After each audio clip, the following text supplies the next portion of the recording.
Ooh, good morning, good morning, good morning.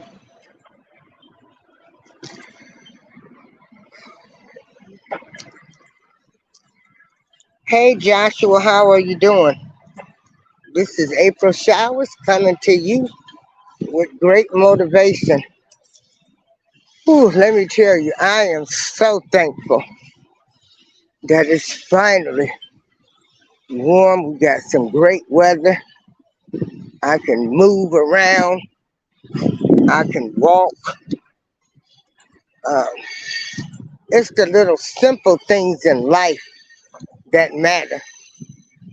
I can remember the first time I had breast cancer in 2014, and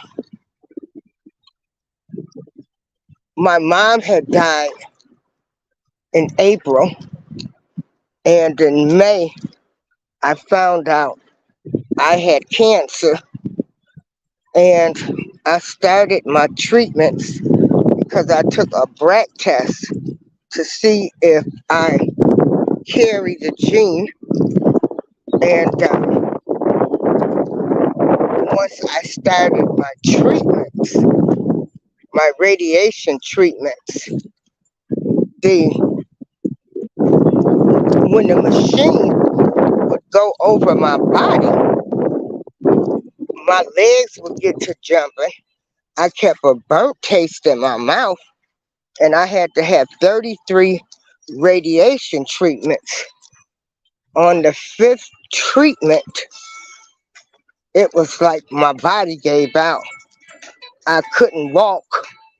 Um, my son took me to the emergency room, and they gave me a shot. And I came back from the emergency room, and my sister was living here before she moved away. And I still couldn't walk. So my sister and my oldest cousin, they came and they took me up to Rush. And when you go to the doctor and that thing that they hit you with for your legs and knees, and they try to see if you have reflexes. Well, my I didn't move. Nothing moved. So they admitted me into the hospital. Um, and actually, my body had gave out. I couldn't walk. And I'll never forget how it was just so much. I had lost my mom, and then I couldn't walk. Um, my sister, uh, she she was really really worried about me, and she told me, "You gotta walk. You gotta walk." And so I tried everything I could do. They released me from the hospital on Christmas Eve, and I had to get hit with the news that another friend of mine, we both had started our treatment at the same time, and she had died. So I was hit with that. But what I want to say is, it's the little simple things in life that I am thankful for. And I could remember going, to therapy and wanting to walk, missing my mom. And I'm telling you, you have to be your cheerleader. You have to vision, like, I'm like, I gotta walk. I'm too young. It's a lot of things I want to do. I got a bucket list, and I'm gonna do these things. So when I would go to physical therapy. Boy, I tell you, it was something. So I'm just thankful that I can walk. And I'm just thankful for the people that have been on this journey with me. Um, like I said, the little things. Be happy, people. Be happy. Be happy. Be grateful. Just be grateful.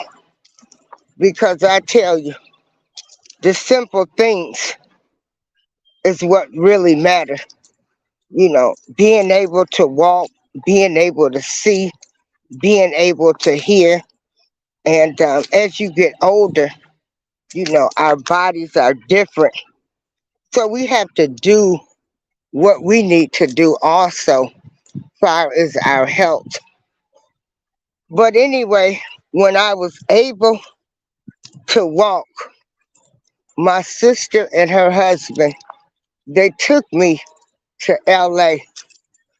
And I'll never forget, she was like, "Oh, I told you if you would walk, I said I would take you somewhere."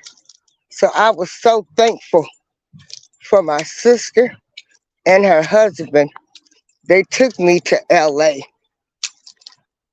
But, and I walked Venice Beach, everything. So it's the little things to me that matter. Um, and I just try to tell my life story and everything. But if you are going through something like breast cancer, and find a support group, try to find people that are going through the same things that you are going through. Um, because like I said, I have faith, but I'm also human as well. So yeah, we all get a little nervous and worried, but you know, it's all good. But just be happy. Be thankful for the little things. Um, I had a stroke. Um, and every time something happened to me, I was my biggest fan. And then the second time my cancer came back, I was just, I was lost. I was terrified. 3 generations. Uh, They told me I didn't carry the gene, but it still came back. So I opted to have my breast removed. Um, it was it was rough at first. You know, I was like, just take them. I don't have anything but little plums anyway. It won't matter. So after I had my breast removed and they removed the bandages, oh man, I tell you, I wept like a baby. And so to see these 2 lines, you know, I sort of felt like, oh wow, um, I just didn't feel good for a while. But I was grateful to still be living. But at the same time, I still, you know, I didn't feel right. And finally, it was like, okay, get up, Darlene. Uh, Rub them scars uh, with my blessed oil. And I thank God for letting me still be able to be here and breast or no breast. But again, like I say, we are human beings. We all have different things that we face in life. but you have to be your number one fan. You know, you gotta envision when you going through something. I need you to know that a lot of times you have to give a lot of things to your higher power. Whatever you believe in, you know, give it to them. Call on everybody when you praying, at, or whatever method you choose. Call on everybody to help you make it, and that's what I do. Um, that's what I had to do, and because again, like I say, I am a human being. I do have feelings, um, but just find like-minded people like you when you are going through something, because everybody is not going to understand what you're going through. Like, I can't speak on anybody that has has any medical conditions that I don't have, because that's their journey. All I can do is tell them to pray and tell them what I went through. But I can't speak on somebody that has had a heart attack because I've never had one. But I understand their journey, because whether they had to have stents put in or a pacemaker, they still went through something. And so when I talk to people, when I call them, when I hear they're going through things, you know, I just tell them, you know, I will ask for everybody to intervene, for you to think positive, for you to be okay when you are going through something. So I only speak on my journey and what I'm going through. And I'm going to tell you, you have to love yourself first. Um, love yourself with everything that you have. I don't have to, um, let me see. Yeah, just be positive. Just be positive. That's all I can say. Be thankful. Be grateful. I couldn't wait till I could walk again. I tell you, that was, whoo, but I made it. I made it. I want to tell people, and all I can do is ask people, um, you know, go to a doctor, or even if you don't want to go to a doctor, like I take pills, but I'm not knocking anybody that's holistic. So actually, I have a book that my cousin has sent me, and I'm going to start reading that book, um, to see um, what kind of natural things that you can do for your health too. So, but like I said, I'm a pill. I'm one of those like, well, um, I just go to doctors, but I'm not gonna knock nobody that's holistic. That's what you choose to do. Matter of fact, I'm gonna read the book and try to, you know, see what everybody's talking about. Before you talk about something, you know, try to learn what the other person, you know, like respect what they're saying. Like I respect anybody if you're holistic. You know, that's your choice. You have that choice. Hey, Khadijah, girl, how you doing? Is everything okay with you? I need to put my email in here. But yeah, be happy. Life is so short. Man, let me tell you, I'm so thankful that the good Lord spared my life. And all I want to do is for the remaining years of my life is do the right thing. Um, if that means I apologize if I'm wrong, I try to make things right. Like, um, hey, what can we do to fix this? But life is too short. Life is too short.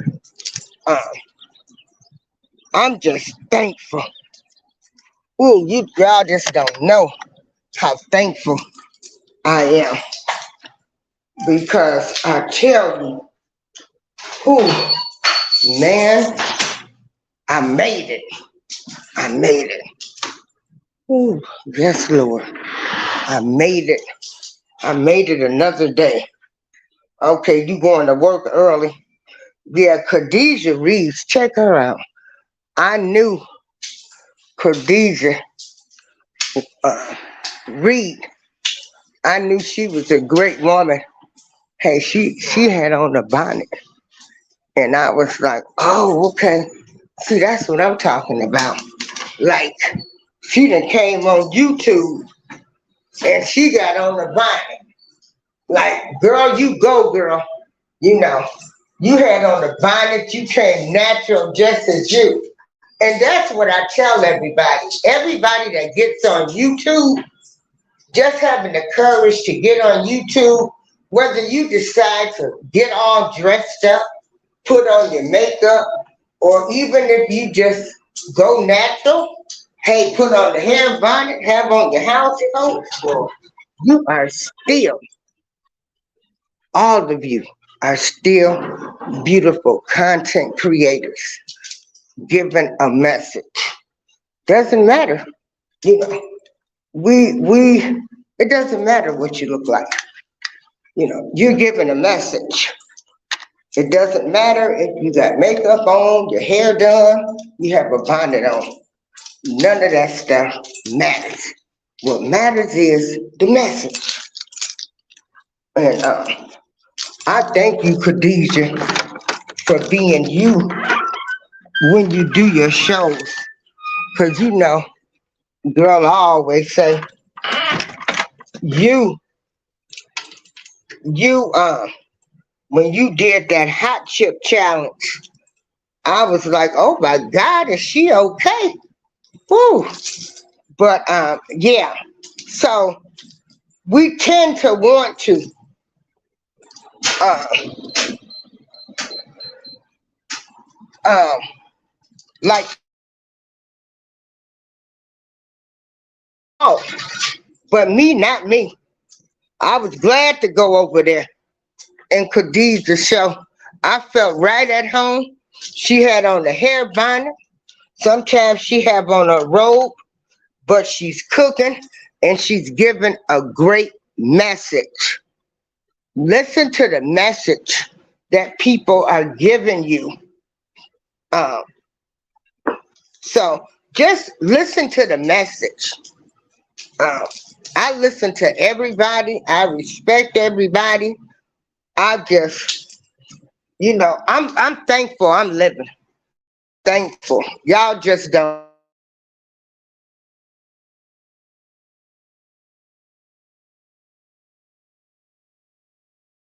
to try to tell people what I went through and hopefully it will encourage them.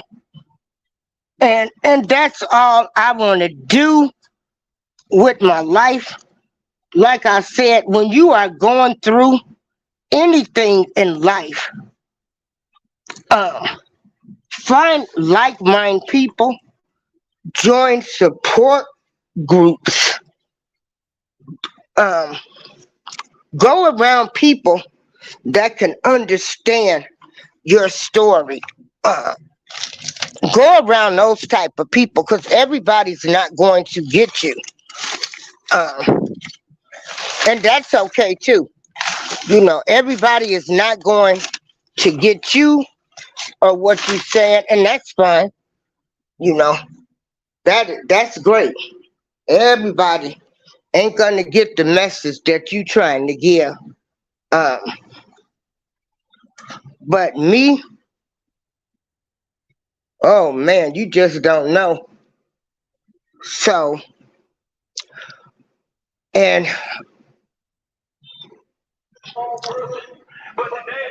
today in in Joliet, um, they got a food pantry, and I want to tell people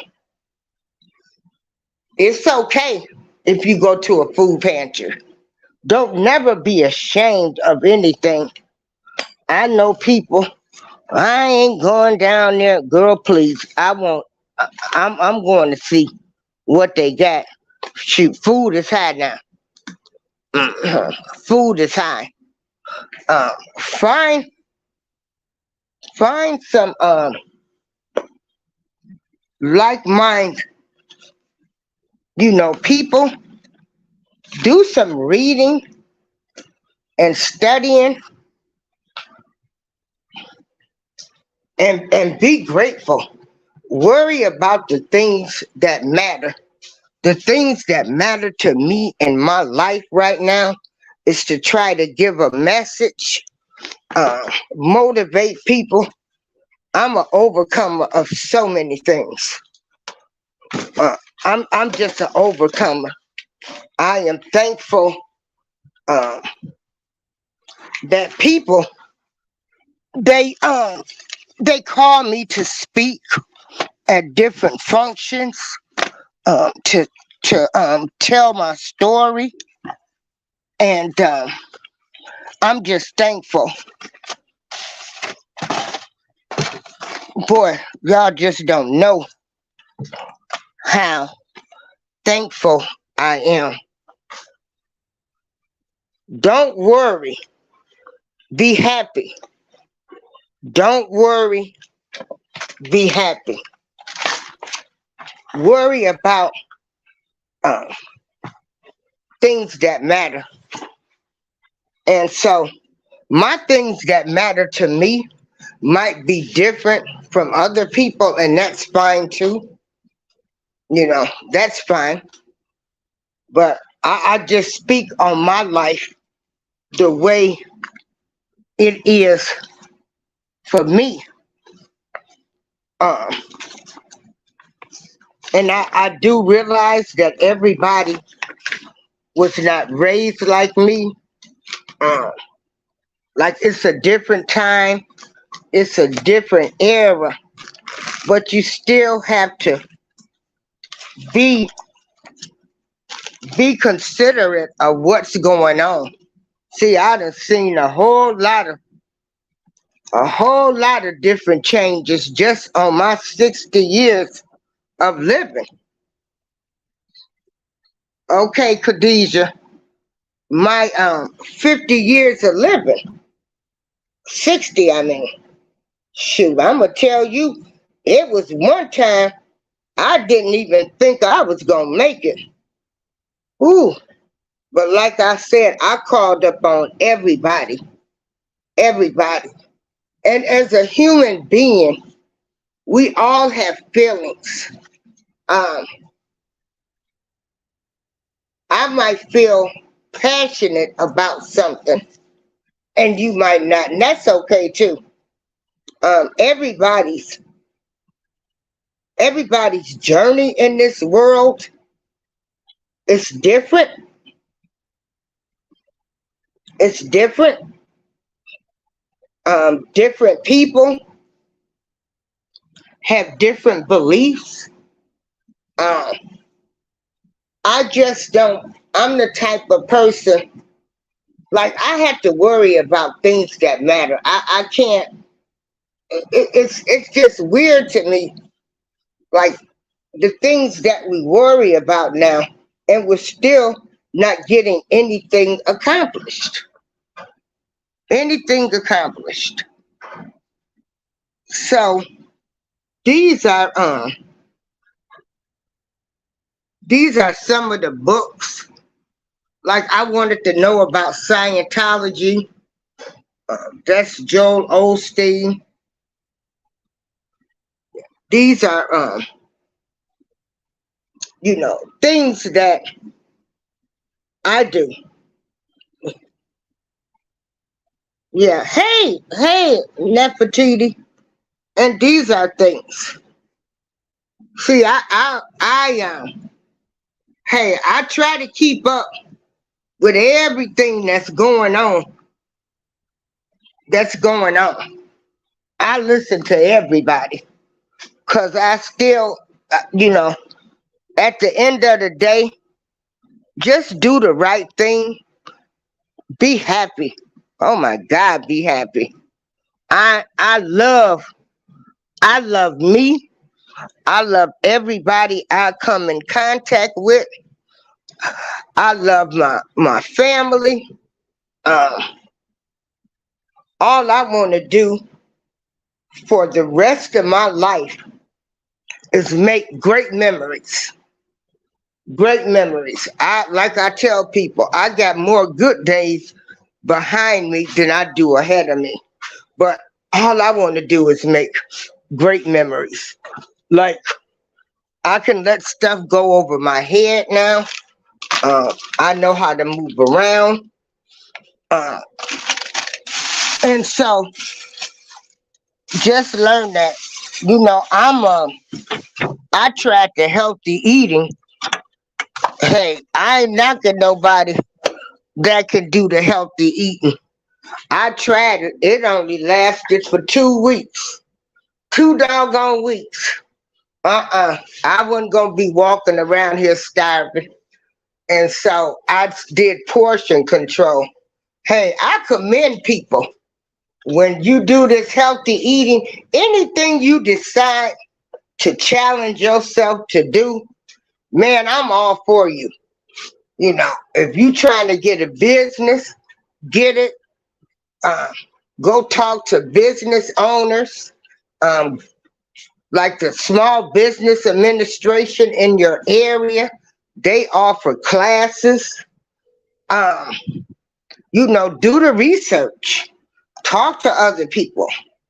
Um, if you want to start a new business, because I'm going to support you. I'm going to support you. I'm going to come to your events. Uh, I'm going to come to your events. A lady here had a fashion show. I try to support everyone in Joliet, Illinois that's trying to do great positive things. And I'm going to be right there. I might can't twerk. I might can't do the percolator no more, but I'ma still go. But I'm thankful that I could still go. Yeah. Man, you just don't know. It's sunny outside. Oh, woo. Okay, Khadijah, I'll wait. I'm gonna drop the link. If you wanna come up here, yeah, I'm gonna drop the link. Yeah, I love Khadijah too. Khadijah, she talks about her life and things that you're going through. Let me tell you something.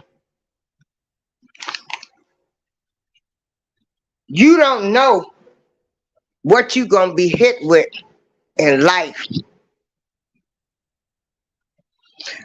Those people that you didn't like and talked about, there might be the people that's going to end up helping you.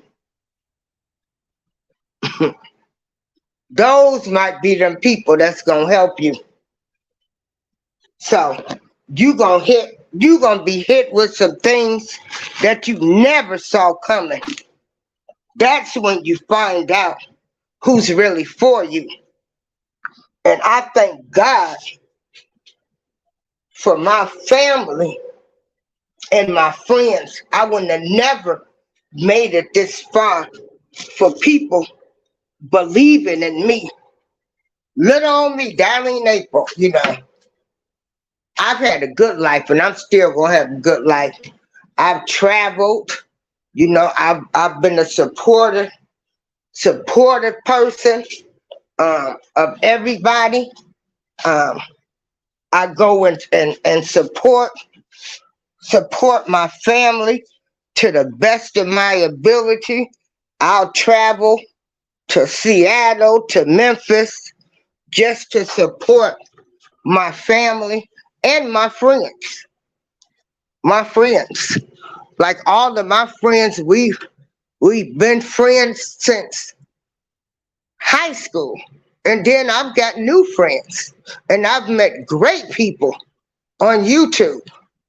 Great people, great people. You just don't know it. People that we used to have arguments. Well, not really arguments, but I went over and I still kept going in these groups. And I know these people were against what I was for, but I still kept going into their groups. I didn't care what they said about me. I had my opinion, and I don't hate people. I don't do that. I respect everybody. I respect them. You know, people would say, "Oh, you in the enemy camps of the ops." I don't know anything about ops. I'm not in the military. I'm not on no secret mission. I look at people as they all people, and they all have an opinion. And I ain't gonna get mad at them because I'ma still do me. I'm gonna still do me. I'm gonna still support who I want to support. I don't care what you say, what you do. And then some people, you know, they can't face facts sometimes. Yeah, honey, Khadijah, girl, they don't know, do they? Do they? They don't know. That person you done laughed, talked about, boom, that might be the person that's going to be right there in your corner. And you right. The Lord will use your enemies as your footstools. I don't go around burning bridges with people. Um, I am you know, I don't go around burning bridges with people. I don't have to belittle people. I don't have to try to make them seem like they're a laughing stock. I don't do that type of stuff. Growing up as a child, the the the behavior I display on YouTube is me. I ain't out here faking the funk with people. I'm just not doing it. What you see is what you get in my regular life too. I don't change up because I get on YouTube.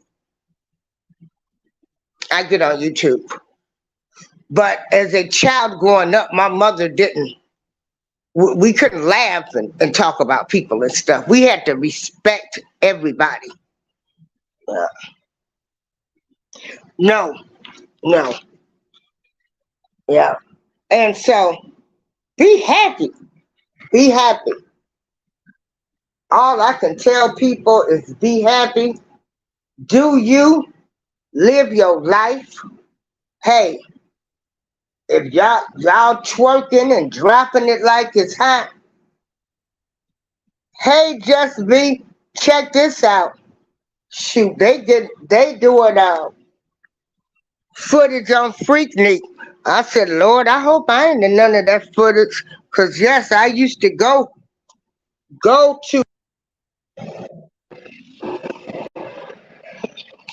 I hey, I used to go down there to them Freakniks. I said, Lord, I hope they ain't got no video of me dancing and dropping it like it's hot. Now, I didn't do no sexual things. We just went down there and had fun. But yeah, uh, hey, that was in 1996. That's my past. If they do got me on footage, let it be. You know, that's what we all did. Hey, uh, I can remember when we was doing the atomic dog, right? And people used to be like, "Oh, that's so nasty. They doing the dog, and we got our butts out and we dropping it to the ground." So when they twerking and stuff, I'm like, I can't even talk about them because I used to do the atomic dog, get behind the man and doing the doggone thing. So yeah. Hey, Mr. Penurator, how you doing? Just V, how you feeling? Yeah, we ran down there. Um, I done did my walking. I just want to tell people, love you. Let me drop the link. Now, I want to say this. I was not surprised. I was not surprised when the United States decided not to prosecute the Cabo Six. I was not surprised. I knew it was some BS attached to whatever happened over there. When they had a doctor's report and the autopsy that was performed, it was different. I said, Lord, have mercy. This is bigger than what we will ever know. It's bigger.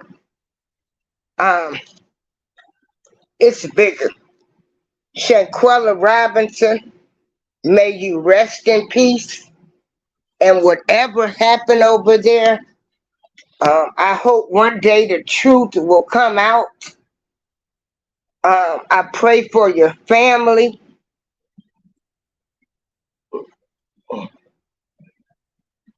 Oh, your biopsies, girl. Woo. So, yeah, just be, girl, you are blessed too. I remember I had endometriosis real bad. Women, we go through a lot. Women, we go through so much. Y'all just don't know. Y'all just don't know. Hold on. Yeah, hold on for one moment, y'all. I had that, hold on. I've got to, I gotta find my tablet. But, hold on. So I had to wait before I talked about this.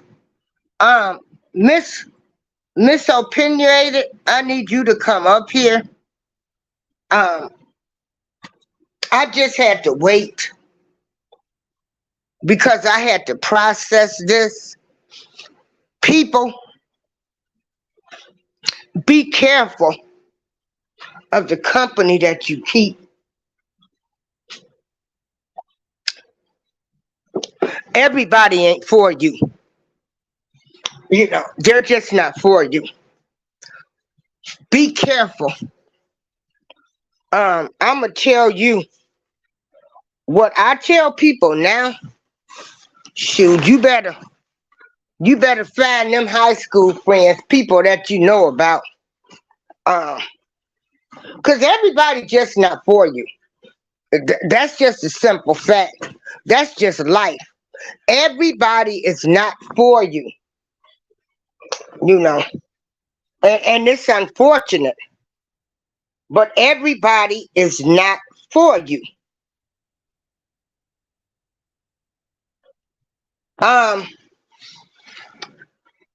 I don't know. I'm looking for my tablet so I can read it took me this long because I had said from the beginning, I said, watch those people get away with this or whatever happened.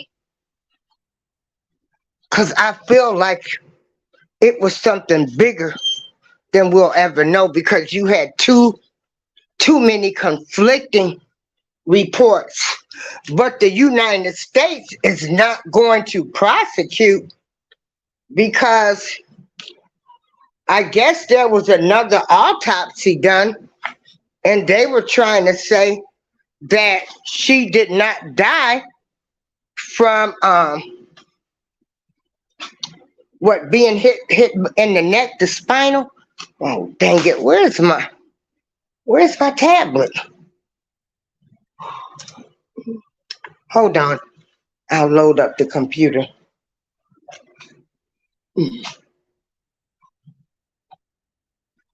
So I'm gonna tell you like this. If I am somewhere with somebody that we are friends, there is no way I am going to allow my friends to be fighting. If we supposed to be friends, nah, ain't nobody getting ready to fight. Okay, y'all might fight for 5 minutes, but we gonna settle this. Like, we supposed to be on vacation, having happy memories, making great memories. Like, what's really going on?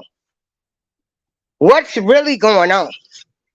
And so, I'm just not gonna do it. If people are around me, see, I don't hang with those type of people. But then again, like I say, don't get it twisted. Everybody can be triggered at some point. So I try to be peaceful, but just as much as I can be peaceful, don't get it twisted. This ghetto queen will come back. But that's just crazy. It's so sad that the family, they'll never know.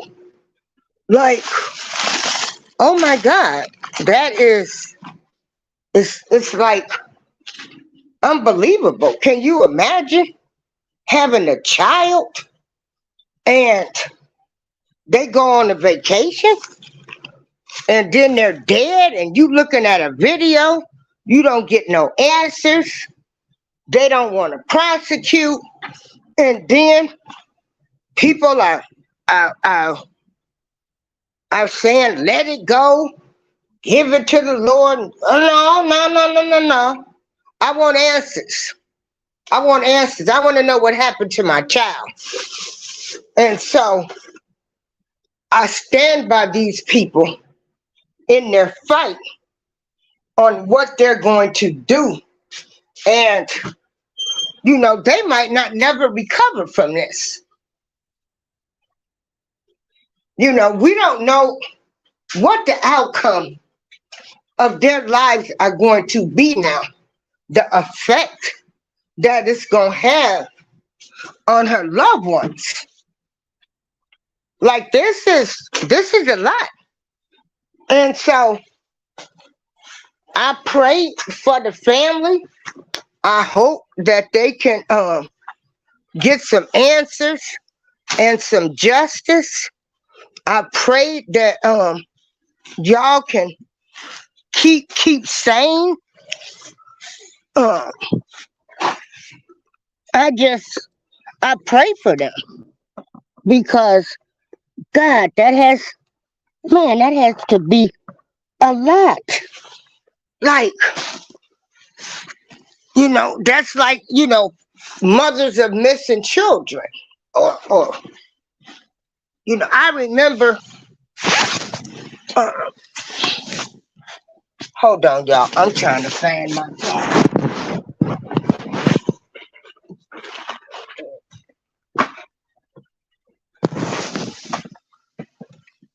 I can remember when Natalie Holloway went on her senior class trip and she came up missing.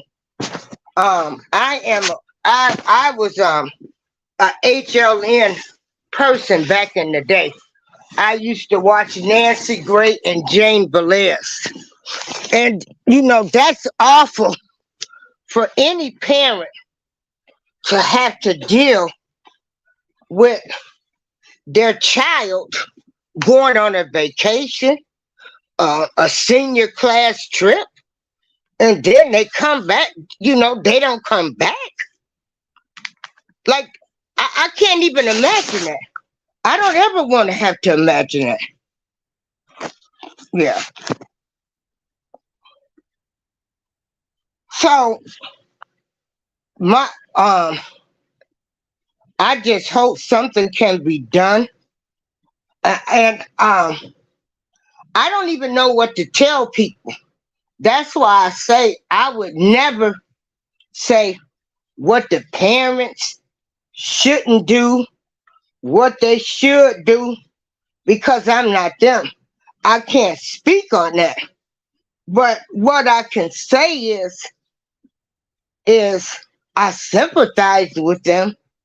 I hope that they can be strong. Oh my God, I hope they can be strong.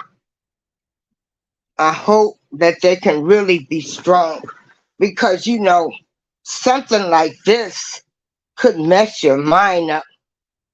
And girl, oh my goodness, I just don't know. Yeah. So, okay, I got the tablet. Let me read why they did not. I sympathize with all parents that have had their children taken from them, no answers, missing kids, no answers.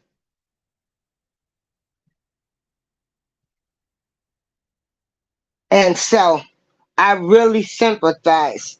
And then again, you know, I won't speak on whatever these people decide to do or whatever journey they take. I stand behind them because I don't know what I would do if this happened to me. So I can't speak on if they spend every dime they have trying to find answers. If they get sad, they get depressed. If they just can't move, I mean, I'm gonna respect them because I'm not going through that situation. So I can't speak on that. But I don't want to experience it. But at the same time, I just would not say anything negative about Shanquella Robinson's parents, what path they decide to take, because they want answers. And I can't speak on it because I'm not going through that. So what they said was there will be no federal charges in Shanquella Robinson's death, the DOJ says. Federal charges will not be pursued in the death of Shanquella Robinson, a 25-year-old American woman found dead in Mexico last October while on vacation, authorities announced today. Based on the results of the autopsy and after a careful deliberation and review of the investigative materials by both U.S. Attorney's Office, federal prosecutors informed Miss Robinson's family today that the available evidence does not support a federal prosecution. The United States Attorney's Office for the Western District of North Carolina said, that's like a slap in the face, people. That's why it took me 2 days because I said it from the beginning and it really actually happened. And I'm like, oh my goodness, that was a slap in the face for those parents. Robinson from Charlotte, North Carolina, traveled to San Jose del Cabo with several friends the day prior. Robinson's friends originally told her family that she died from alcohol poisoning, which ran counter to a death certificate obtained from a Charlotte television station. The the federal government said it would review new information in the case if it becomes available. The attorney for Robinson's family, Ben Crump and Sue Ann Robinson, claim there is a discrepancy between the autopsies done in the U.S. and Mexico. While it is discouraging for the loved ones of Shanquella that their own Department of Justice will not be pursuing charges against Shanquella's aggressor, it is our stance that justice is still possible for her death, they said. We hope that there is still a chance at justice in Mexico.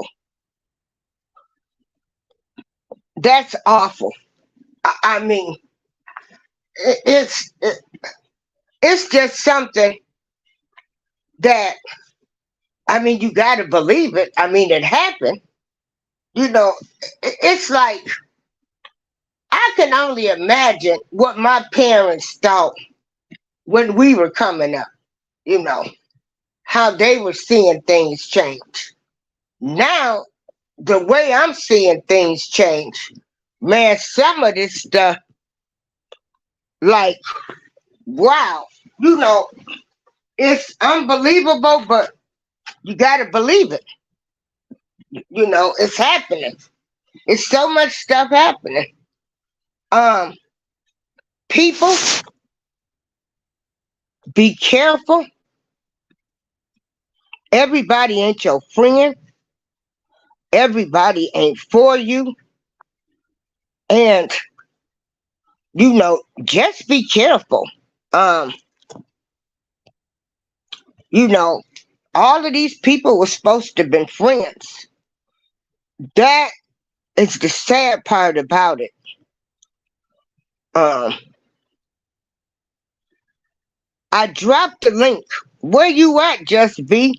Where you at? Where my party people at? Happy people, hey. Yeah. So yeah, this was awful. And then like to have the United States say we ain't doing nothing about it. I'm gonna tell you, it makes me not even want to travel outside the United States. But this United States of America, heck, they got areas that I wouldn't even go to. That if I went to them areas, I don't know if I would come out alive. So at the same time, I could say I don't want to travel outside the United States, but also I can say, you know, it's some areas in the United States that people of color can't go to. You might not come out alive. Oh, you eating what you eating? Yeah, yeah, I hope like this will um like they will get some answers. let me go in and speak to everybody. Joshua, everybody, please support all of these content creators. These people are all amazing and beautiful. They are amazing and they are awesome. Yeah. So um that was a tough one. It was tough for me. So I can only imagine how those parents feel.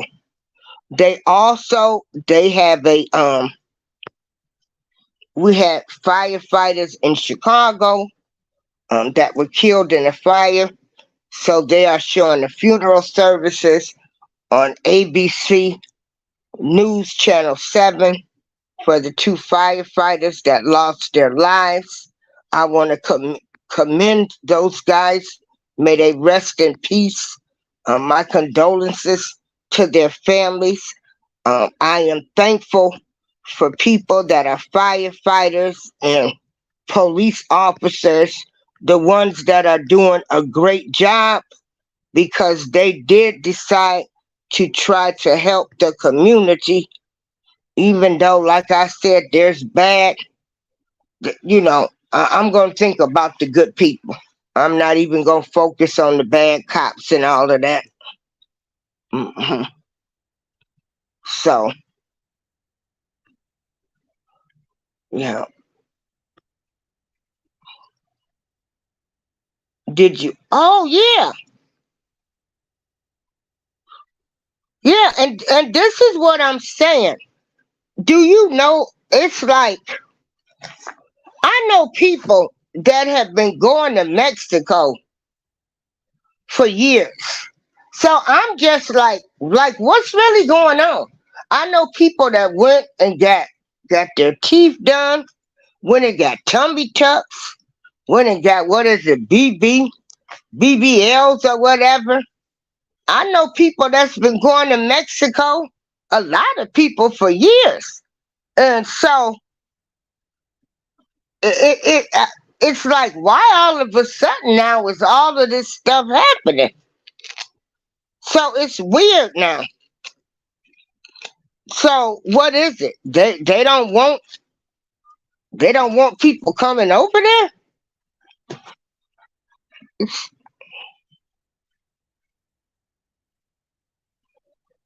I mean, shoot, I don't want to go nowhere. They trying to kidnap people. Shoot, I tell my family, let them kill me, cause you ain't got to pay no ransom. Ain't nobody giving in to them people.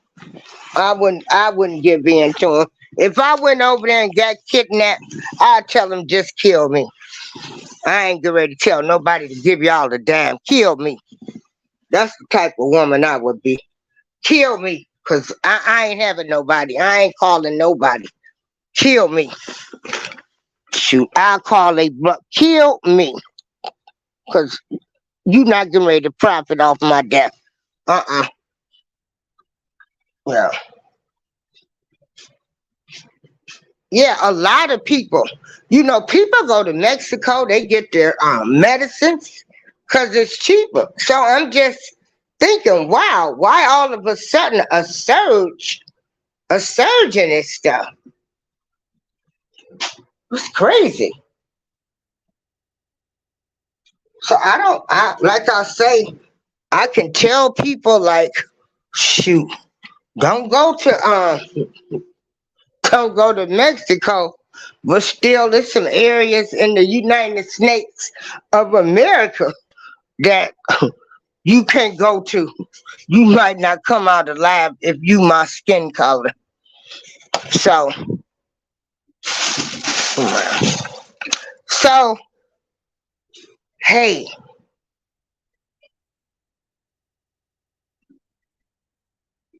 yeah.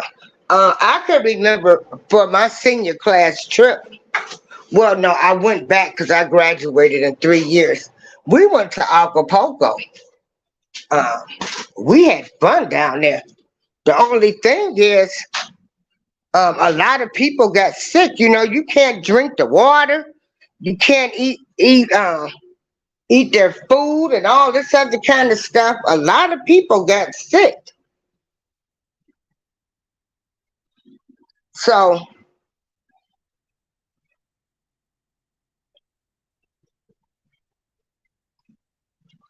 So be careful. Like I said, at the same time, I can say don't go to Mexico, but also it's certain parts of the United States that we can't go to. So, what do you do? What do you do? You're out here trying to enjoy life, save some money, go down to Mexico now, and heck, you might not come back alive. But I could drive 20, 25 minutes to a certain town here, and I hope I come out alive. So, you know, be mindful of the people that you hang around, is all I can tell people. Because, yeah, that's a tough one. That's a tough one. I literally, I got saddened because I had called it and it did come true. So rest in peace, Shanquella. Your parents. I'm sending positive energy. Yeah, and it's not Mexico's fault. It's really not. Whatever happened down there, uh, I hope one day y'all get the answers. I wouldn't want to be in your shoes. I cause I just don't know what I would do. So, and you're right, Just B. It's not Mexico's fault that her friends wasn't right. But it's something weird going on right now. I don't know what it is, but it's like boom, boom, boom. Mexico has been in the news.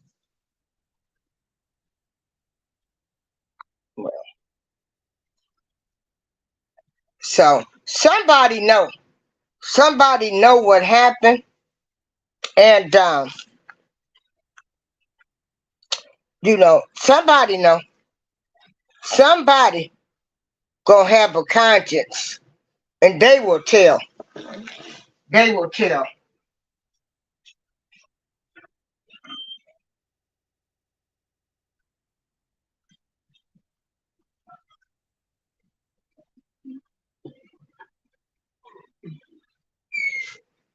Um, there used to be a show on CBS. It was called Cold Case. Oh my God, I love that show. So, like I said, I hope they find the answer soon. Um, who was that? Oh, like John Bonet Ramsey. The girl that was killed. They tried to blame the parents and all of this stuff, and that woman went to her grave, um, still trying to fight justice, find out what happened to her daughter, and people was trying to say she had killed her daughter.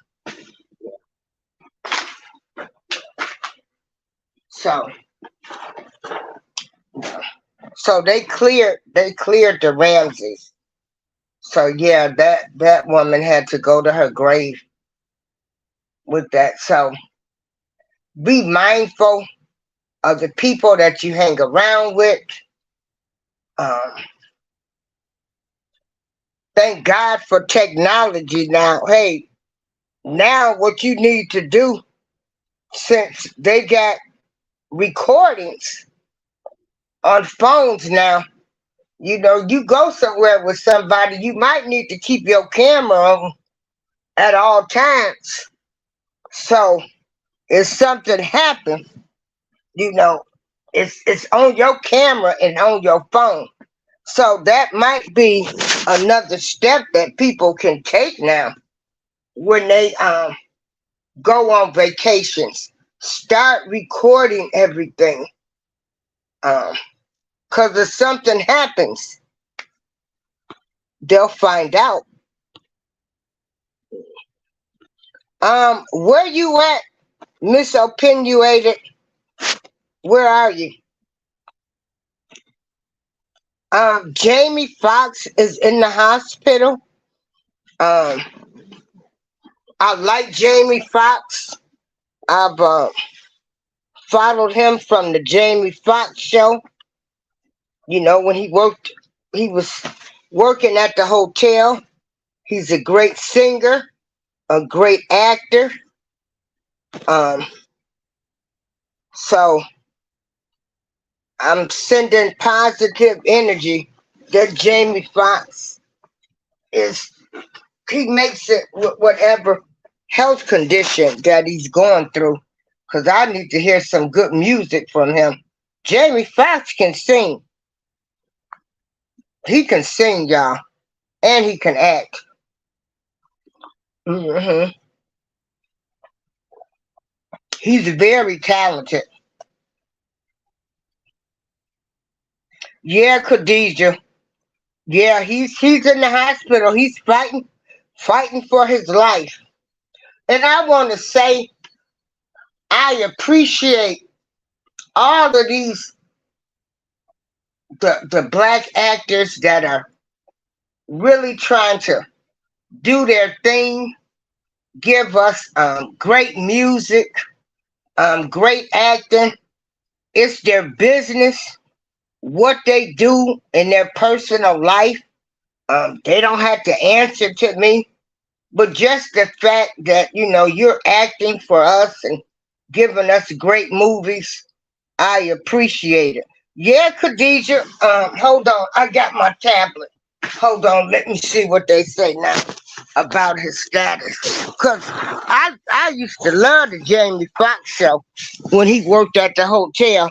Who was that lady that he had his little crush on?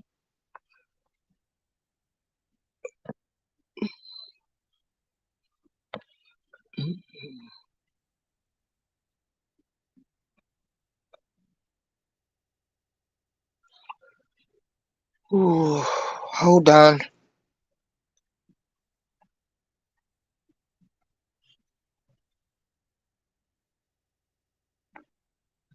Oh, Fancy, yeah. That was a great show. Yeah, I miss those type of shows. I really did like the Jamie Foxx show, Living Single and Living Color, the Cosby Show, the Urkel Show. We had some.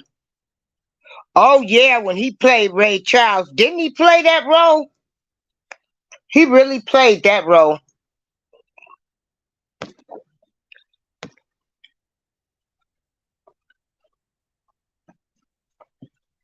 Mhm. So it says, Oscar winning Jamie Foxx is hospitalized in Georgia and under observation. A source with the knowledge of the situation tells CNN. His daughter Kareen Fox shared on Instagram Wednesday night that her father had experienced a medical complication, adding that he is on his way to recovery. She did not specify what happened medically. The source with knowledge of the event said Fox was not transported by an emergency vehicle and it did not take place while on the set of the Netflix film Back in Action, which Fox is currently filming. CNN has reached out to representatives for Fox for comment. The exact nature of Fox's medical scare has not been disclosed. So he's filming a movie Back in Action. So, I hope whatever he's going through that he recovers. It's really none of my business what he has. Um, I just want him to get well. Um, when people go through medical conditions, that's their business. They don't have to tell us. They don't owe us anything. They have the right to their privacy. So I just hope he recovers.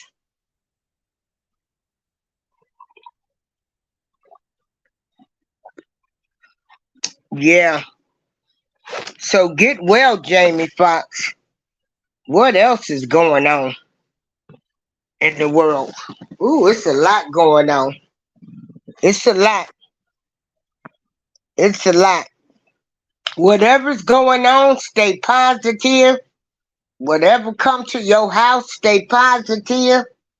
Um, Pray over your house, your computers, your telephones every day. So don't know evil spirits. Because I always tell people it's a lot of bad spirits out there. Don't let them connect to you. Do not let them connect to you. Uh-uh. Don't let nobody take you off your square. Nobody. I don't give a darn who it is. Parents, siblings, family, friends, whatever you are doing and you think you're doing a great job, do you. If they don't understand your journey, it's not meant for them to understand. Keep on going. Keep doing you. Keep doing you. Keep going. Keep going. Keep going. If they don't appreciate it, still just keep going. Mm-hmm. Khadijah, when you say the end is near, girl, it's like shoot. Sometimes you have to take a break from the news, uh, YouTube, or whatever, because it can get a little bit overwhelming. Hey, Marlene,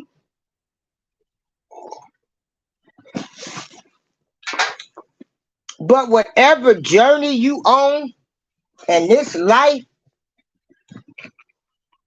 do you, be you, be you. Because people gonna talk. They talked about Jesus. Don't worry about them. Just keep on moving. Say bye. See you. Wouldn't want to be you. Because I ain't on what you on. Keep on moving. Keep on trucking, baby. Hey, so that's like my Friday motivation. I'm so thankful.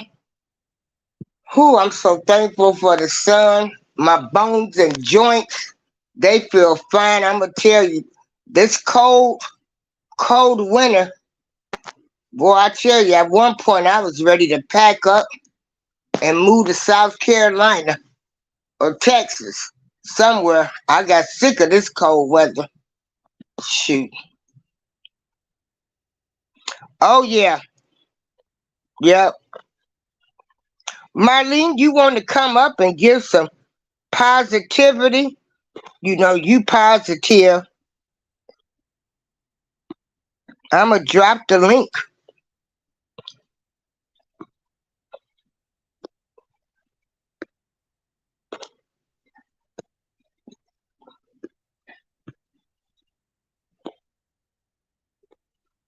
I'm going to drop the link.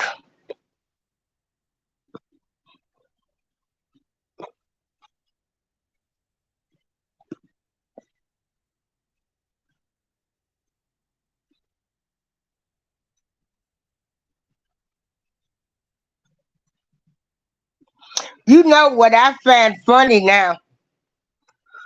Um, is they got initials for everything. So I had to go and find out what PPL is, and that stands for people PPL is an internet slang abbreviation that refers to human beings.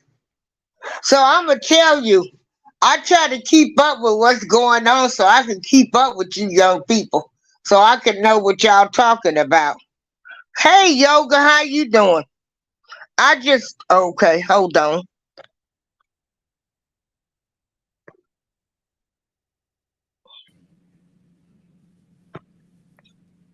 Hey Marlene, how are you doing? I'm doing great. How are you, Miss April? Oh girl, I'm doing fine. I'm so thankful for the warm weather. I was supposed to help with the food pantry. I got up, ate breakfast, went down there. They had enough people, so I came back home and I did my walking. I'm so glad I can move my bones and joints, and I can just walk. Girl, you don't know. No, it was a time I didn't think I would ever walk again. So I'm just thankful. Ooh, I'm thankful. Hmm. Yeah, yeah, you have to be, Miss April. I learned one thing I've learned in my years of living is that you can't let other people stop you from your joy. Right. Because people will try. All people can do is either add or take away from your happiness, but nobody can take away your joy, because that's inwardly, that's something that God gives to us. Girl, preach, honey. Uh huh. Yeah. Well, So i and I, just i just gotta I just had to learn how to be positive, and it's hard to be positive when you're surrounded by so much negative people and backbiting and all of that nasty stuff, but you got to make it mhm. be a part of your personality. Yeah, yeah. I move around. I get away from BS. Uh. I move around. Yeah. See you wouldn't want to be you. Uh huh. Yep. Yeah, and that's even in my personal life. Like it's some family I just don't even deal with because every time you look up, it's something. A simple Well, conversation, you know. I will say the same thing, Miss April. In my case, in my family, every time I look around, they got their hand out, Wow. and And you know what? I'm like, you And make way more money than me, but you got your mhm, hand out to me? Mm-mm. exactly, exactly. Now ain't that something? The Mm-mm. ones that got the money, they got to call the poor person. Well, Mm-hmm. I'm not gonna say poor person, cause ain't nobody poor. We all rich in something, and Yes. that's another thing that people want to stereotype uh rich and poor. I'm rich over here. I'm still living. That's the first thing. While I'm rich, Yep. I'm rich because I'm still living. I'm rich because I can still talk to people. I'm rich because I can get up and go where I need to go. I'm rich because I can walk. I'm rich because I didn't survive life. I could have been in prison or jail. I'm rich because I might not have no breasts and have scars. Uh, but I'm rich. I'm rich. I ain't poor at all. I can go wherever I want to go. And Yep. so, yeah, I'm And rich. like I always say, Miss April, there's many kinds of richness that there is out there. You can be rich in love. You can be rich in good relationships. You could be rich with good health. There's more than there's more than just monetary riches. Yeah. You Yeah. can be rich in love from God. There's a lot of things. Oh, yeah, I'm rich because I'm his child. And I know. Let me tell you something. Marlene, I can just sit back right now and I know can't nobody tell me there ain't no higher power or some big force out there because I know what they've done for me. I know Mm-hmm. whatever it is out there, because I'm telling you, and I know he favored me. And so that's all I can do. Amen. Yeah. Yeah, Ooh, I know I he can say the favored same me. thing, Miss April. I don't know if you've ever heard about my story, but three times, because I was in such a bad state of mind from the time I was 14 to the time I was 17, God helped me to overcome a eating disorder, physical abuse, plus I tried to commit suicide more than one Oh, time. And to both times, when I was just about to do it, somebody interceded. They came in and was like, "What you doing?" well, honey, I've You got said scars no. up. And I'm I, telling you, when God says no to something, there's yeah, nothing you can do about it. He said no.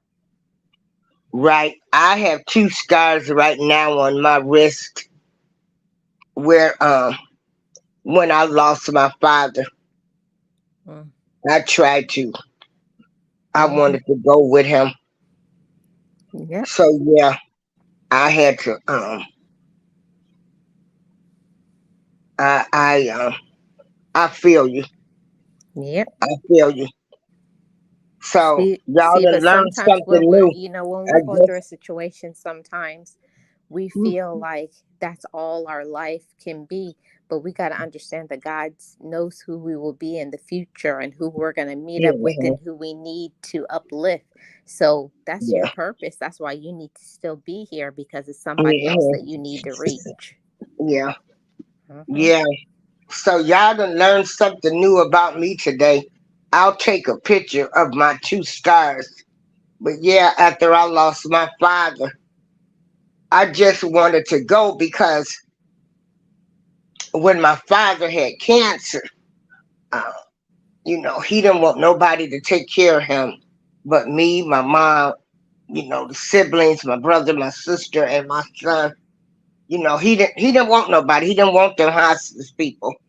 So I was actually probably staying at my parents because I would go to work. I worked the afternoon shift because I would be with them during the day while my mom was at work.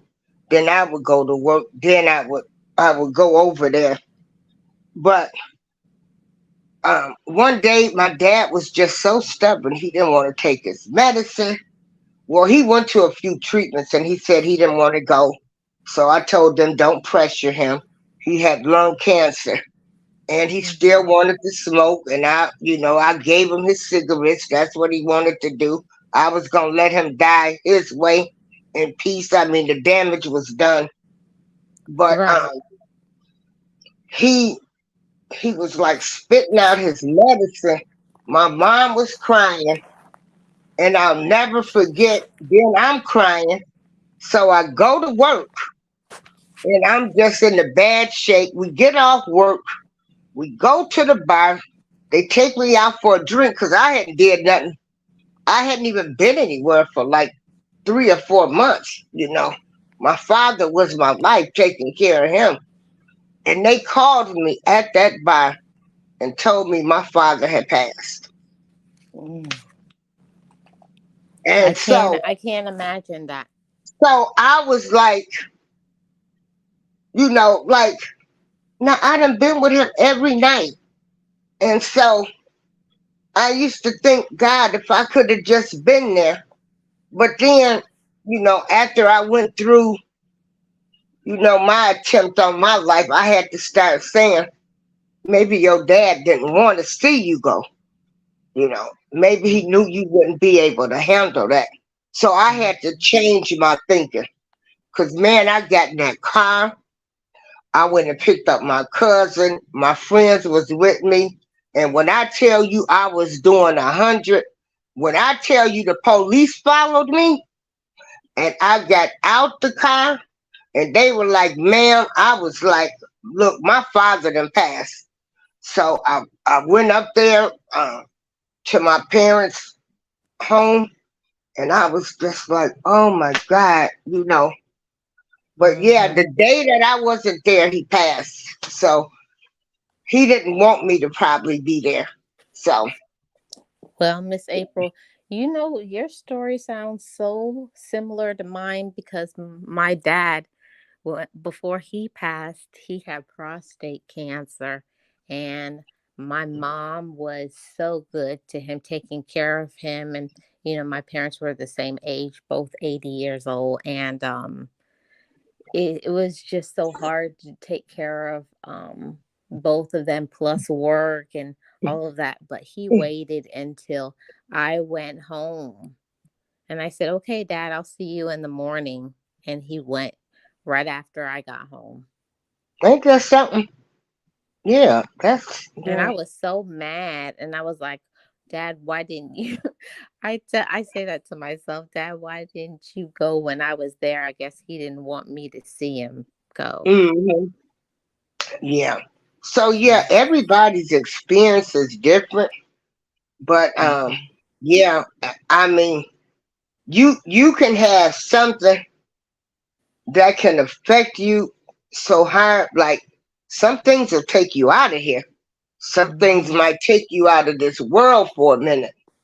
So that's why when I see people, um, I just say, I hope that they can get the strength and the courage to come back to reality because I could Mhm. have been them. Mhm. Oh, Yes. that's I'm me. so Yeah, glad you're still here. yeah. I'm glad I'm still here. I'm thankful. I'm thankful.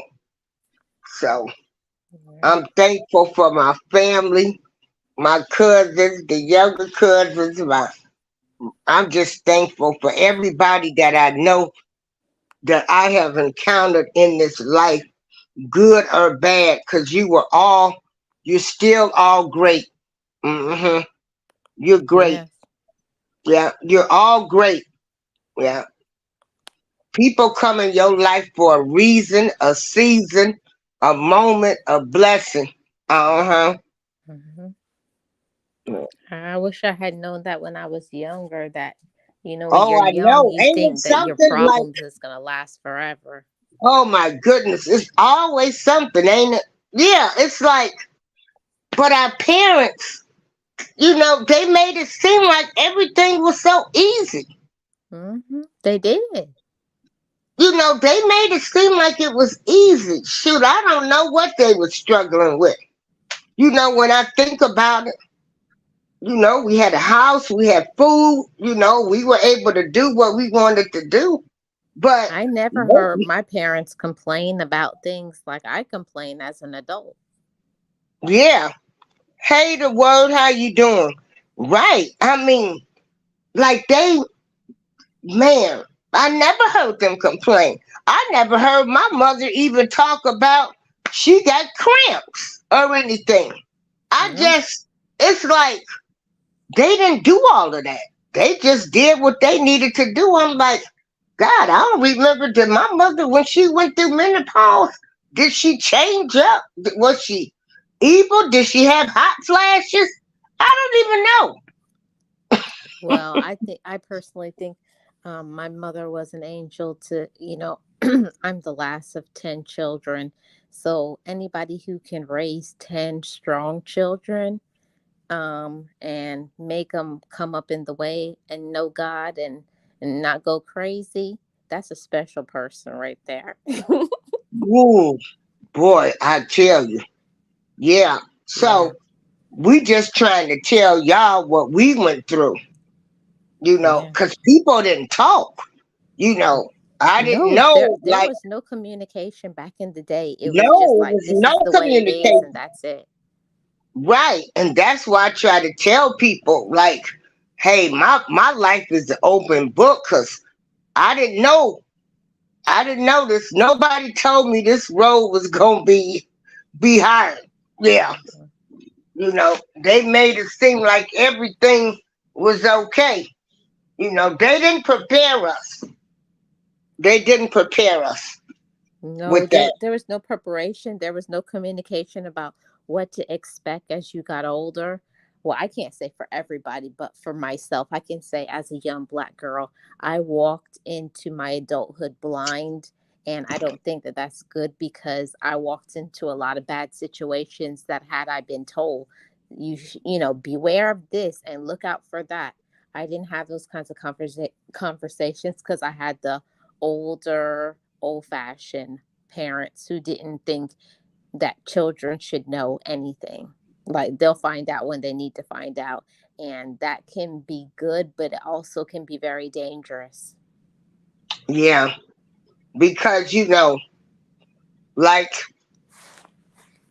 well, I grew up around people of all races, and I had friends of all races, and I didn't experience racism till later on in life, you know. And Mhm. so, our parents didn't tell us, hey, just go to work, do your job. If you don't like the company policies or the rules, then find you another job. You're their employee. you know, they didn't Mhm. they didn't talk to us about, just go do your job. Don't go to work trying to make friends. Go do your job. I got the same thing my mom always said, and my dad said, go to work, stay out of politics, and keep your nose clean, is something they would say in New York. Keep your nose clean. Like, don't get put your nose into other people's business. Do your work, mind your own business, and go home. Yeah, and see, That's that's it. what I have a problem with now. Like all of this stuff that people focus on now. Like, why are we focusing on it?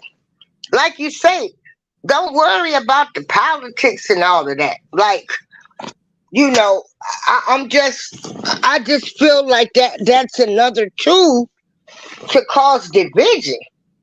Cause we just didn't do that. That's just my belief. I just see so many people now, like, really so worried about the wrong things in my book. Mhm. Now I don't Well, know about it. that's my view too, Miss April. I feel like, yes, I do think that there's big issues out there, but I think the Mhm, most important thing that people actually need to be worried about, like, focus on your children and who mhm, you're in a relationship with, and mhm. make sure your finances is okay before you're worried about what everybody else is doing. You got to keep your own house right. Right. Yeah. Like, what's going on in your house? You Mhm. know. Hmm.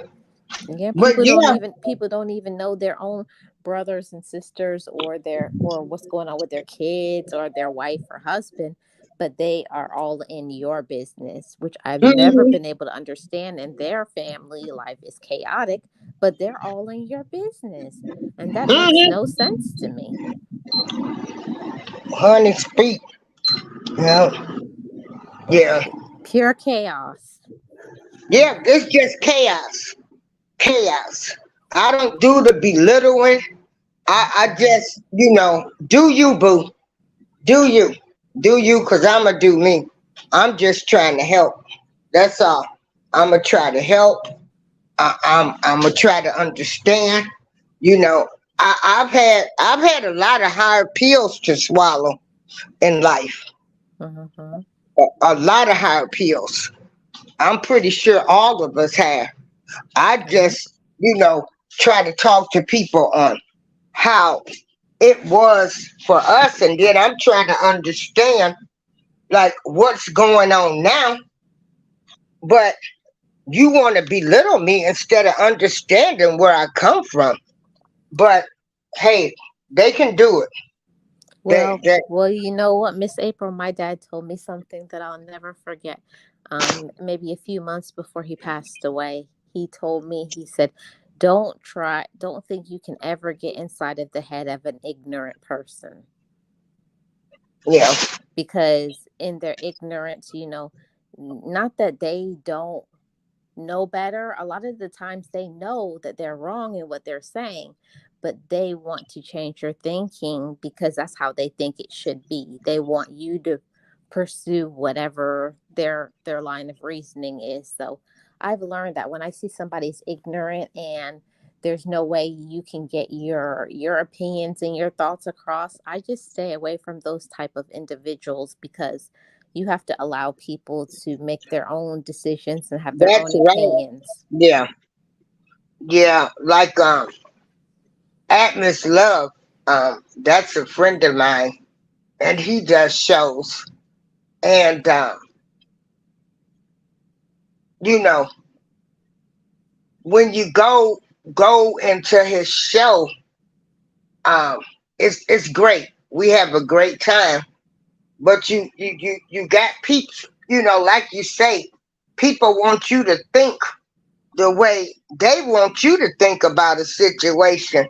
But I'm going to tell you like this, Marlene. I was raised to do the right thing. And if you Hmm. do the right thing, you will always be okay. And and you have to speak out on what's the right thing. Hmm. And people, like the right thing, do the right thing. Yep. And I've been known, as kind of a, I don't want to say black sheep of the family, but I'm the type of person, I don't care if you're my brother, my sister, my cousin. It wrong is wrong. And if you're doing something wrong, I'm not going to sit there and smile with you and laugh when that's wrong. If something is Yeah. wrong, it's wrong. I'm not going to tell you it's right because you're my blood. No, I'm like, Hmm. you're dead wrong. Right. Tell me I'm wrong. I can appreciate somebody coming to me saying, and which they have. But most of the time, when I've performed, I had to go there. But tell me I'm wrong, but then tell me you love me too. I'm wrong, but I love you, and I'm hope you gonna get this right. But you wrong in what you doing now. You just wrong. Yeah, but And so, I have some people in my family, Miss April, that as soon as you tell them they're wrong, they're gonna try get mad and start arguing and cussing, oh girl, because they'll they get don't want to mad. hear They'll that get they're on the wrong. They will phone. never accept that they're wrong, and Yeah, because you tell them you're wrong, they're wrong. They say you're wrong. yeah, they'll get on the phone and call on all the other relatives, Hmm. have the kids call you because you done told them they was wrong about something. Oh yeah, Hmm. I didn't have that experience. Yep. Uh-huh. Yep. So that's the reason why I'm not a person that I have a big closeness to family members after my mom and my dad and my brother passed. I feel like those, and my aunt who was 102, after my four main people in my family passed, I feel like I'm just coasting now through life right now. I already had the people who loved me. Yeah. And that's Hmm. what you have to focus on. The Yeah. people that love you, you know. And love comes from, shoot, it'll come from a complete stranger. Uh, Hmm. it'll just come from a friend. It'll just come by a person you don't even know. They will extend that love, that olive branch. Cause I'ma tell you, I went 3 years without income working on disability, and I didn't miss a beat. Yeah. I did not miss a beat, you know. But Yeah, and also, that's how it goes.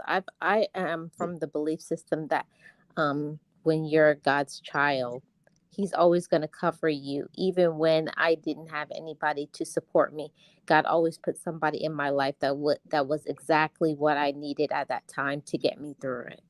mm-hmm. Yeah, Mhm. He will never leave you alone. That's just he sure won't. my thinking. It's not everybody's, but it's my thinking that when Mm-hmm. I looked around and I didn't see anybody, in a little bit, as soon as I needed somebody, I said, "Man, I wish I had a friend."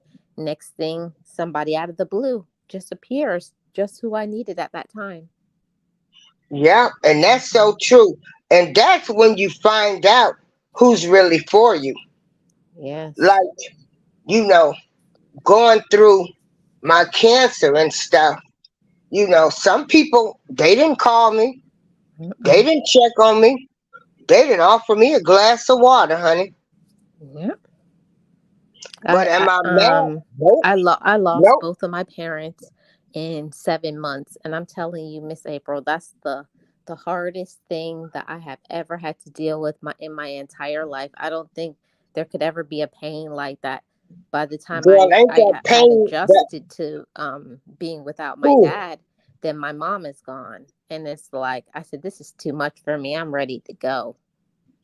Oh, I know, girl. I I know how said, I'm you ready to go. I feel. said, I I lost know my how you daddy and my feel.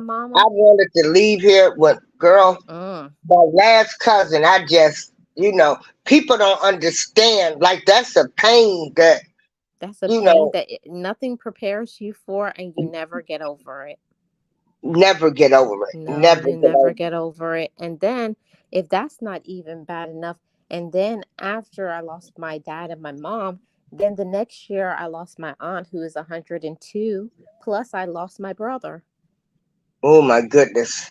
So it's Yeah. like I lost the four most important people in my life within, 2 years. Oh God, thank God somebody understands because Hmm.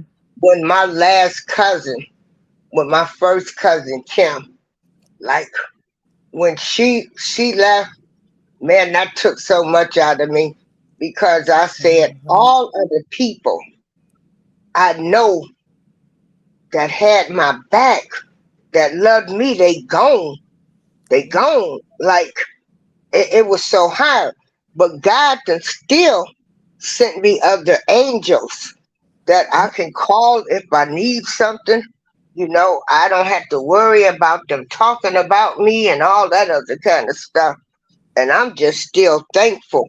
But yeah, people don't understand that when you lose all of the people you know they gonna stick with you through the good, the bad, the ugly. Uh, Hmm. they love you unconditionally.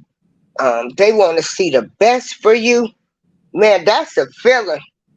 Cause my cousin Kim, when I did a little bartending, she would come out to the bar and somebody got smart with me. She was ready to light them up. So Yep. yeah, That's how my dad and my brother were. They didn't even have to. I would just say, "I need you." They don't care if I'm right or wrong. They said, "Let's go." let's go. Let's do the doggone thing. Right. Hey, hey, one of them things you get on the phone, uh, we need to take care of somebody. Cause I can't do this. Then here come the cousins, the family, and everybody. Now come mess with me again. So yeah, Mhm. that's the type of system that we grew up with. You know. Yeah. Um, but now, shoot, some of your family can be your worst enemies too. Well, I already told you, Miss April, I'm the black sheep of my family because I don't go along with the garbage. If somebody ain't doing right, I'm gonna say you ain't doing right. Why are you mad at me for? Hmm. But Yeah, everybody want to say, oh no, they're good, they're good. I said, They're good because they're giving you money, not because of their lifestyle. Don't yeah, make them good." hmm, yeah. So, um, when some of your family, when you say they're not living the right lifestyle, Mm-hmm. um, and they probably, I know we got a lot of people uh, that are really struggling with a lot of addictions, from Mm-hmm. gambling to drugs to alcoholism to my way, no way, or the highway in. Uh, Mm-hmm. doing that. So, do you, when you talk to them, how do you talk to them? Well, because all of them are blocked. That's the Oh my first God. thing, Miss April. So if they really want to contact me, they have to send me an email or they'll send a WhatsApp and say it's an emergency. I need to talk to you. So I'll go and unblock them just to talk to them, and then after I'm done talking to them, I block them back. Okay. But when you tried to talk to him, how did you come across? Did you Well, tell every person is different. Like my third oldest sister, who thinks that she's the mother since my mother passed away. You know, I just let her talk and rant on, and I don't say anything. I just listen to her talk, and then I'll just say what I need to say, and I hang up him? Oh, okay. because she won't let you get in a word edgewise. Like, okay, I understand that you feel how you feel, but what about how I feel? Right. And you know what gets me is we don't call people out. Like, Well, I do, Miss April. well, check this out. You know, well, that's just the way they are. No, that ain't just the way they are. I ain't gotta accept that. Mhm. They ain't gotta be rude. They ain't gotta be doing that because they're older or they're my they're my uncle or my auntie, and I'm Mhm. not supposed to say anything. Hold them accountable for their behavior too. Why don't people want to hold people accountable? They want to say, that's just the way they are. No, well, they need to Mhm. change it. They need to change it. Cause Well, I ain't got it. I will say, Miss April, since I am the youngest of 10, they feel because I'm the youngest that I don't know anything. Oh So wow. it doesn't matter what I say to them. You know, it's one of those things like I'm always going to of course I know you're always going to be older than me, but just because you're older than me does not make you right. Exactly. I said everybody is Exactly. entitled to have different opinions. You can feel how you feel and I can feel how I feel. And when I say that, they get so irate. They're screaming and cussing. And Oh wow. I don't deal on that level. I was like, you Yeah. don't have to degrade me and say that I'm this or that just because I don't feel how you feel. Yeah. So And why is that? I don't know. I think it has to do with, you know, maturity level. You know, sometimes, Miss April, unfortunately, some people never grow up and widen their perspective. They stay close minded because of how things were 40, 50 years ago, and they think that's how it always should be. But, you know, as you get older, you should see, you know, even some things from the past, like that wasn't right. What you had to deal Girl, with back oh in the my day, and God. I'm able to Yeah. call that out and say it's not right. I went through that too. But they don't want to talk about the things that weren't right. They want to sugarcoat everything and make everything seem like it was perfect, and And it it wasn't. wasn't. It wasn't. And then they want to sweep stuff under the rug. And then when you call them out, you the problem. No, I ain't the problem. Hmm. I ain't the problem. You was the Yeah, problem. yeah. Yeah. I Yeah. always say if I'm wrong about something, I have no problem with being wronged. But also, I'm going to tell you where you were wrong too. I'll accept Right. my wrongs and say, yeah, I did that, but this is what you did too. And then they'll hate me for that because they don't want me to highlight anything for anybody who's younger than me to know what they've done in the past. Girl, ain't that something? And that's Hmm. another thing. Why? Why are grown adults talking to their kids about a family member and what they have done? That is so disrespectful to me. I don't need to know nothing about what somebody did. Did you address them? Is my thing. Hmm. Like, if you didn't address them, why are you telling me? Well, that's the thing that always has irritated me about certain people in my family. The first thing they do when somebody, okay, say we were talking on the phone and I said something you don't like, instead of saying, you know, Marlene, I don't like what you just said, they'll say, okay, bye. And then they'll call other family members or do a Oh, I big know. group I text know. and tell everybody, you know what Marlene said, and this and this and this. But I have no idea that they're upset.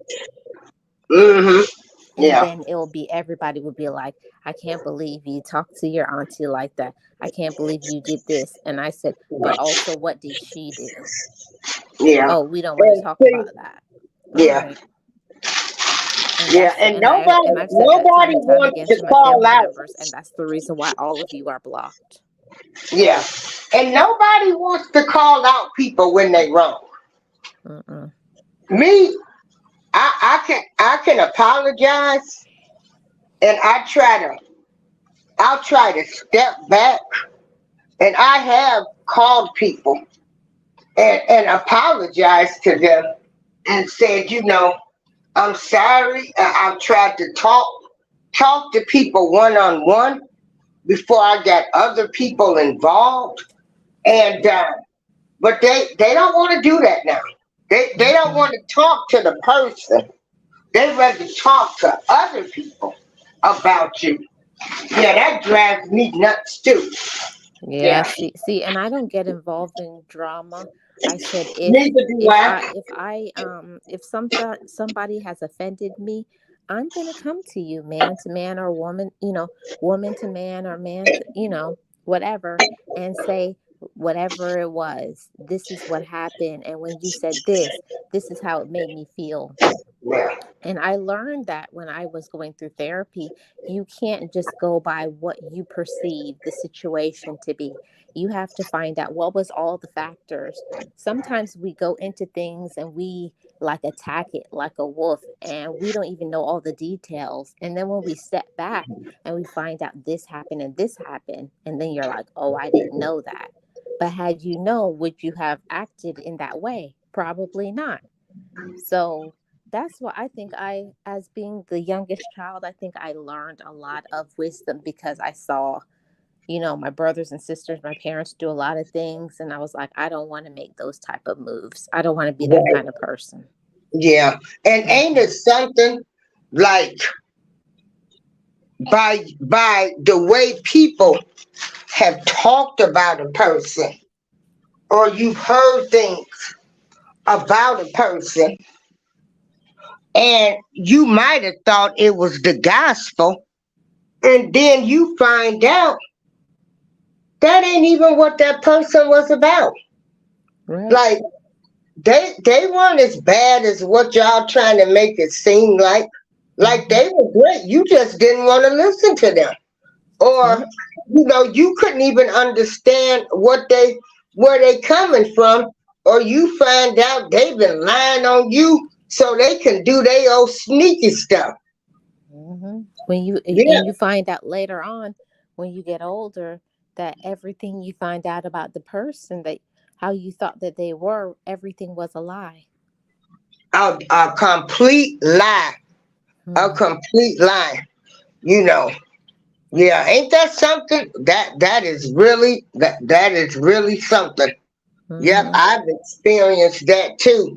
And then I tell people, don't listen to what other people say now. Get to know them, because baby, the story could be all the way twisted. Because as I done got older and found out, um, everybody, they have a reason for the way they acted. You know, Hmm. and just because another person didn't agree with them, then you're mad at them, and you done talked about them, and all of this kind of stuff, and that's not right. But hey, the truth reveals in the end. The truth comes out. The Hmm. truth comes out, and you will find out. You'll be like, oh my God, I'm sitting up here and they done said this, and now I done finally heard their story, and I see doggone well why they was acting the way they was acting. Yeah. Exactly, Miss April. Because I can say, I won't say everything because I got a heavy story. But after both of my parents were gone, my mom and dad made, put it in writing what they wanted. And of course, me being the youngest, everybody got upset because, my parents said what they wanted and they weren't included in anything. And then they get and mad at and that's me. not your fault, What do, you what know. do, what do, I said, what do I have to do with that? I didn't write those papers up. None of us even knew those papers existed until they passed. Oh wow. So they were mad. But They you were know, mad. They were mad that right. I was included in things, and that even, fueled the hatred for me even more. They already hated me. Oh It my was just God. more now. Hey, they probably was telling people, oh, they was sick and old and they took advantage of them and went Yeah, down they there said and changed the I took papers. mama and daddy down there and forced them to write my name on it. Oh yeah, girl, I can only imagine. I can only imagine. Well, I can say one thing. When my parents died, my siblings, we were all one, you know. Like they knew that I knew what my mom's wishes was and everything. Everything ran smooth. It ran smooth, but it Well, I'll tell wasn't. you something, Miss April. Ain't nothing gonna be smooth when you have 9 siblings.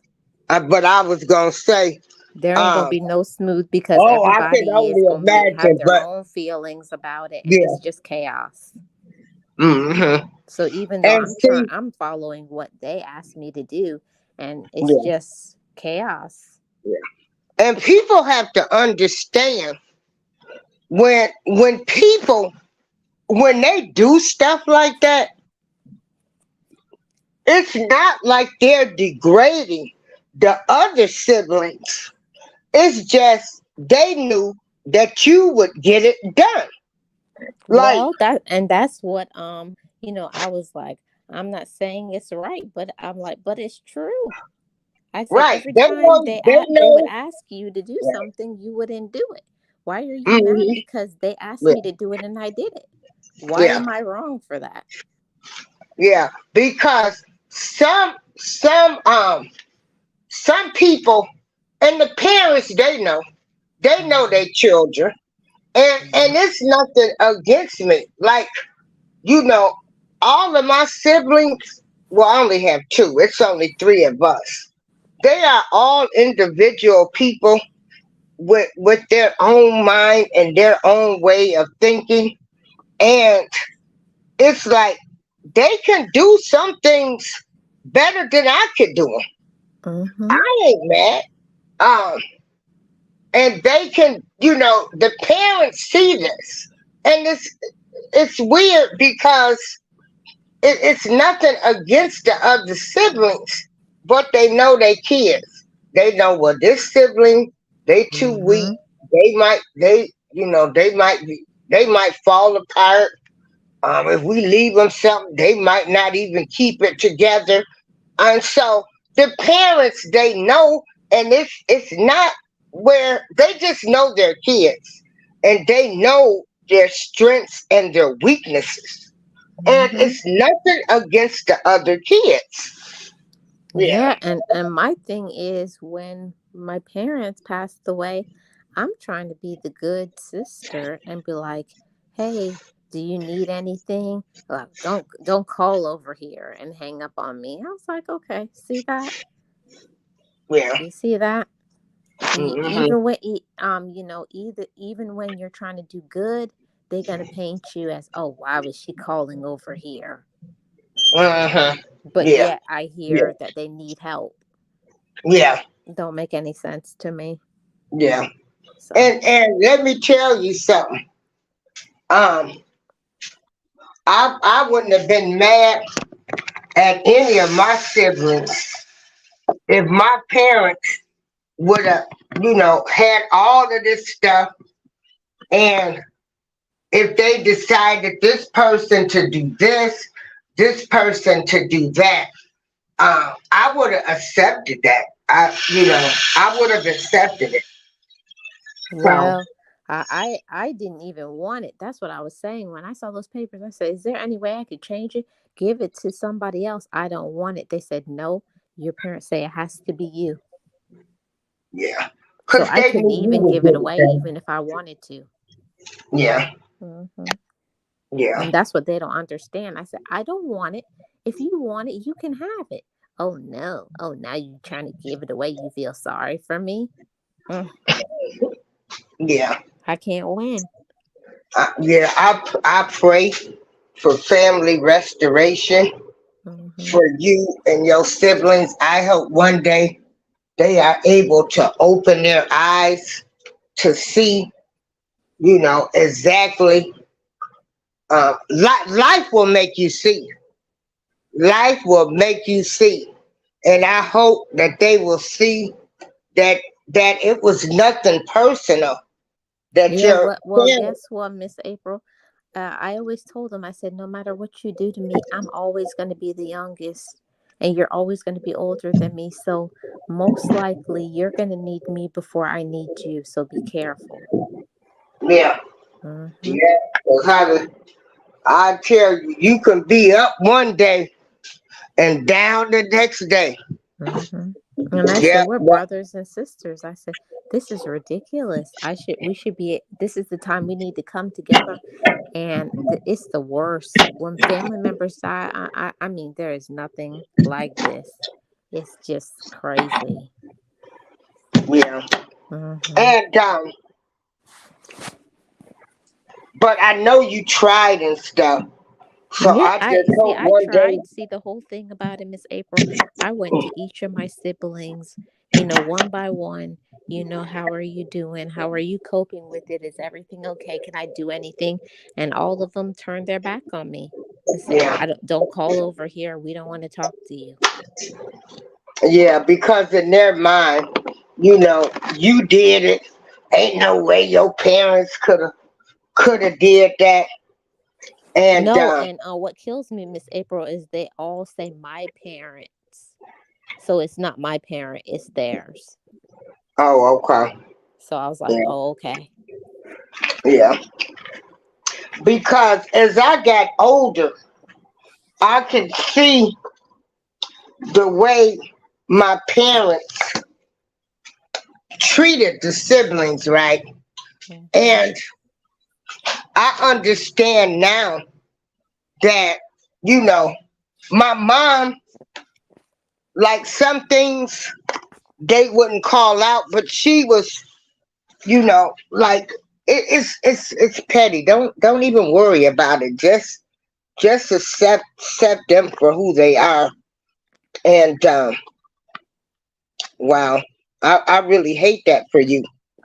So Well, you know what, Miss April, I am from the belief system that I was made to be a very strong person, and that's why I was given this assignment in my life.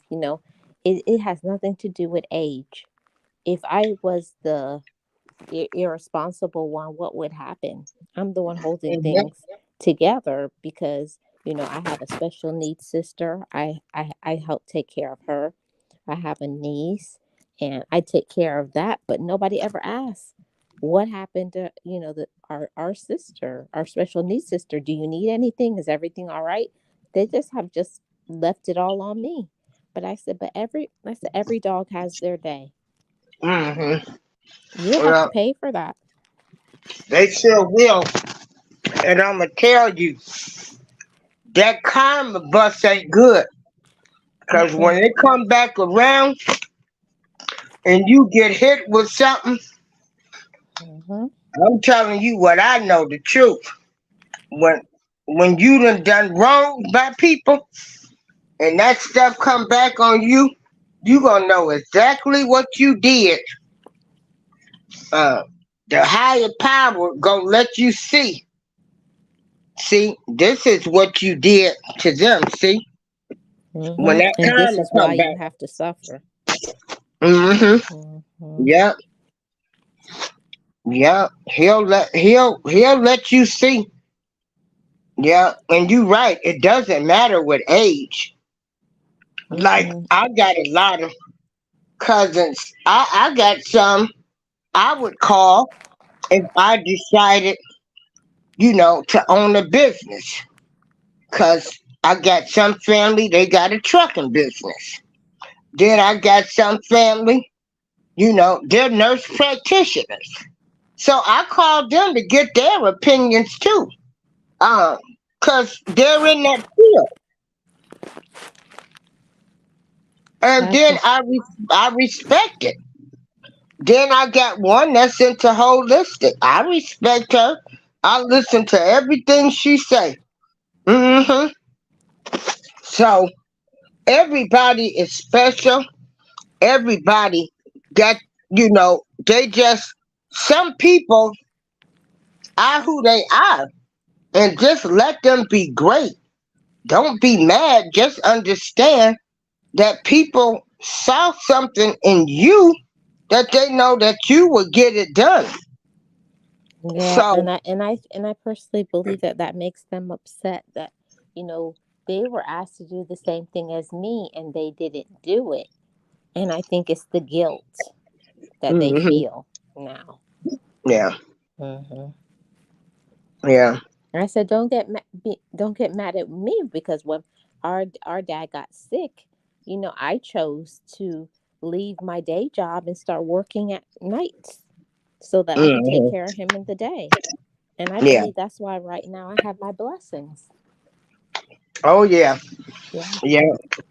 Cause we take care of our parents. Oh yeah. We don't put them in nursing homes.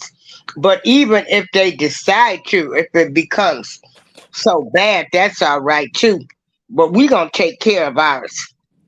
Hmm. hmm Yeah. I had a good job and I quit it because I said I saw my dad needed me and I said I put in my 2 week notice and they said what happened? What did we do something? I said no. I said because that's my daddy and there is nobody for me higher than my dad because I love my mama but I am definitely daddy's girl and I always will be. hmm Hmm. And then with you being a baby, No, my dad is my heartbeat. Hmm. hmm Yeah. yeah. And then when they got time for you, they probably were able to do everything for you that they couldn't do for the older siblings. Yeah, and my older siblings used to hate that because the same things that they asked for when it was my time, my parents was like, "Yeah, go do that," and they was like, "What?" Yeah, because Yeah, they but I had got got the older older. parents. hmm Hmm. Yeah, yeah. Well, I pray for family restoration and stuff. And I know, like, this is great therapy for you to talk about it and meet like-minded people because, like I say, I had such a sadness in me once I lost my mom. I felt like an orphan, Yep. I but know I what was I know thankful. what you're saying, Miss April. Yeah. There's no pain. There's nothing that can fill in the hole of when you lose one of your parents, especially when you lose them both. hmm Mm-mm. There's nothing that can fill in. Always a void inside of you for the rest of your life. hmm Mm-hmm. Yeah. Yep. Yeah. But So what you I'm doing today? Oh, are you cool with any of your nieces and well. Like I said nephews? my niece and my special needs sister lives with me. That's my hmm family. Oh, okay. Mm-hmm. Right. So that's good that you got a relationship. Yep. Yeah, because God, 10 kids, I know you got a lot of nieces and nephews. Oh, I have so many, and that's the sad part about it, Miss April. I have lots of nieces and nephews, and because of my sisters say if I'm not cool with her, don't talk to her. What? Now Hmm. see, that's the kind of mess that just drives me nuts. Yeah, I'm When just like, okay, we don't get along, but that has nothing to do with my nieces and nephews. And they said, well, I don't want you talking to them. Don't come over here. I was wow. like, it's just another cycle of, brokenness in the family. Oh wow. I'm Yeah. sorry you going through that. Oh, I'm not sorry though, Miss April, because my nieces and nephews, even though they don't see me, they always say, I don't care what you say. They say, Auntie is good to us. hmm Right. Hmm. They Yeah. know because they knew how I was before our parents died. So, mhm. hmm So they And, know. and So, and that's another thing. You know, like I said. Why do you have family members talking to their kids, about another adult or another family member just Yeah, I didn't because like y'all that. don't get along? I was like, why are you telling kids about grown up business? Yeah, like And my poor little niece, she's like, Auntie, I miss you, but mommy says I can't talk to you. wow, Yeah. wow, yeah, wow. I would never tell my son not to talk to his aunt or his uncle. Don't matter what we going through or anything. I just would never say don't go over there or do that. Wow. Well, they know that I'm a family oriented person and they know by doing that it hurts me. But it's nothing that I can do about it. I just reach Yeah. out when I can. And Mhm. sometimes they'll call me on the sly and hide and talk with me. But it hurts, but it's nothing that I can do about it but to just be who I am. Mhm. Hmm. So what are you doing now? Uh, what do you and your niece and your special needs sister? What do y'all do? Y'all be playing Monopoly or Yeah, on the we like to have a lot of computer? fun. We play music, we dance. Almost everybody in Mhm. my family sings. So that's the part that I miss the most Mhm. about my dad. We used to always sing, and I miss all of that. We used to always come together and sing and stuff, and now it's like nobody is singing anymore. Well, I still sing, and my Mhm. niece sings, but it's not the same anymore. Well, you know what? The whole family structure is not the same that it used to be. And so Hmm. that's been another hard pill to swallow. You know, families aren't what they used to be. You know, like them, your sisters and brothers, y'all Hmm. all look out for each other. I don't care if one got an education, appreciate her. Um, but if one got a business, like ain't nobody better than the next. Y'all are brothers and sisters. Look out for each other, cause ain't nobody else gonna look out for you. Yeah. But they Well, can I have that still say instilled Miss. in them and I still still change up. I still say Miss April, even every time when I hear one of them is in the hospital or something happens, I still go by. Even if they tell me to leave, they can't say I didn't show up. Wow. They tell you to leave when you go to the Yeah, they say, hospital. what you doing here? We don't want you here.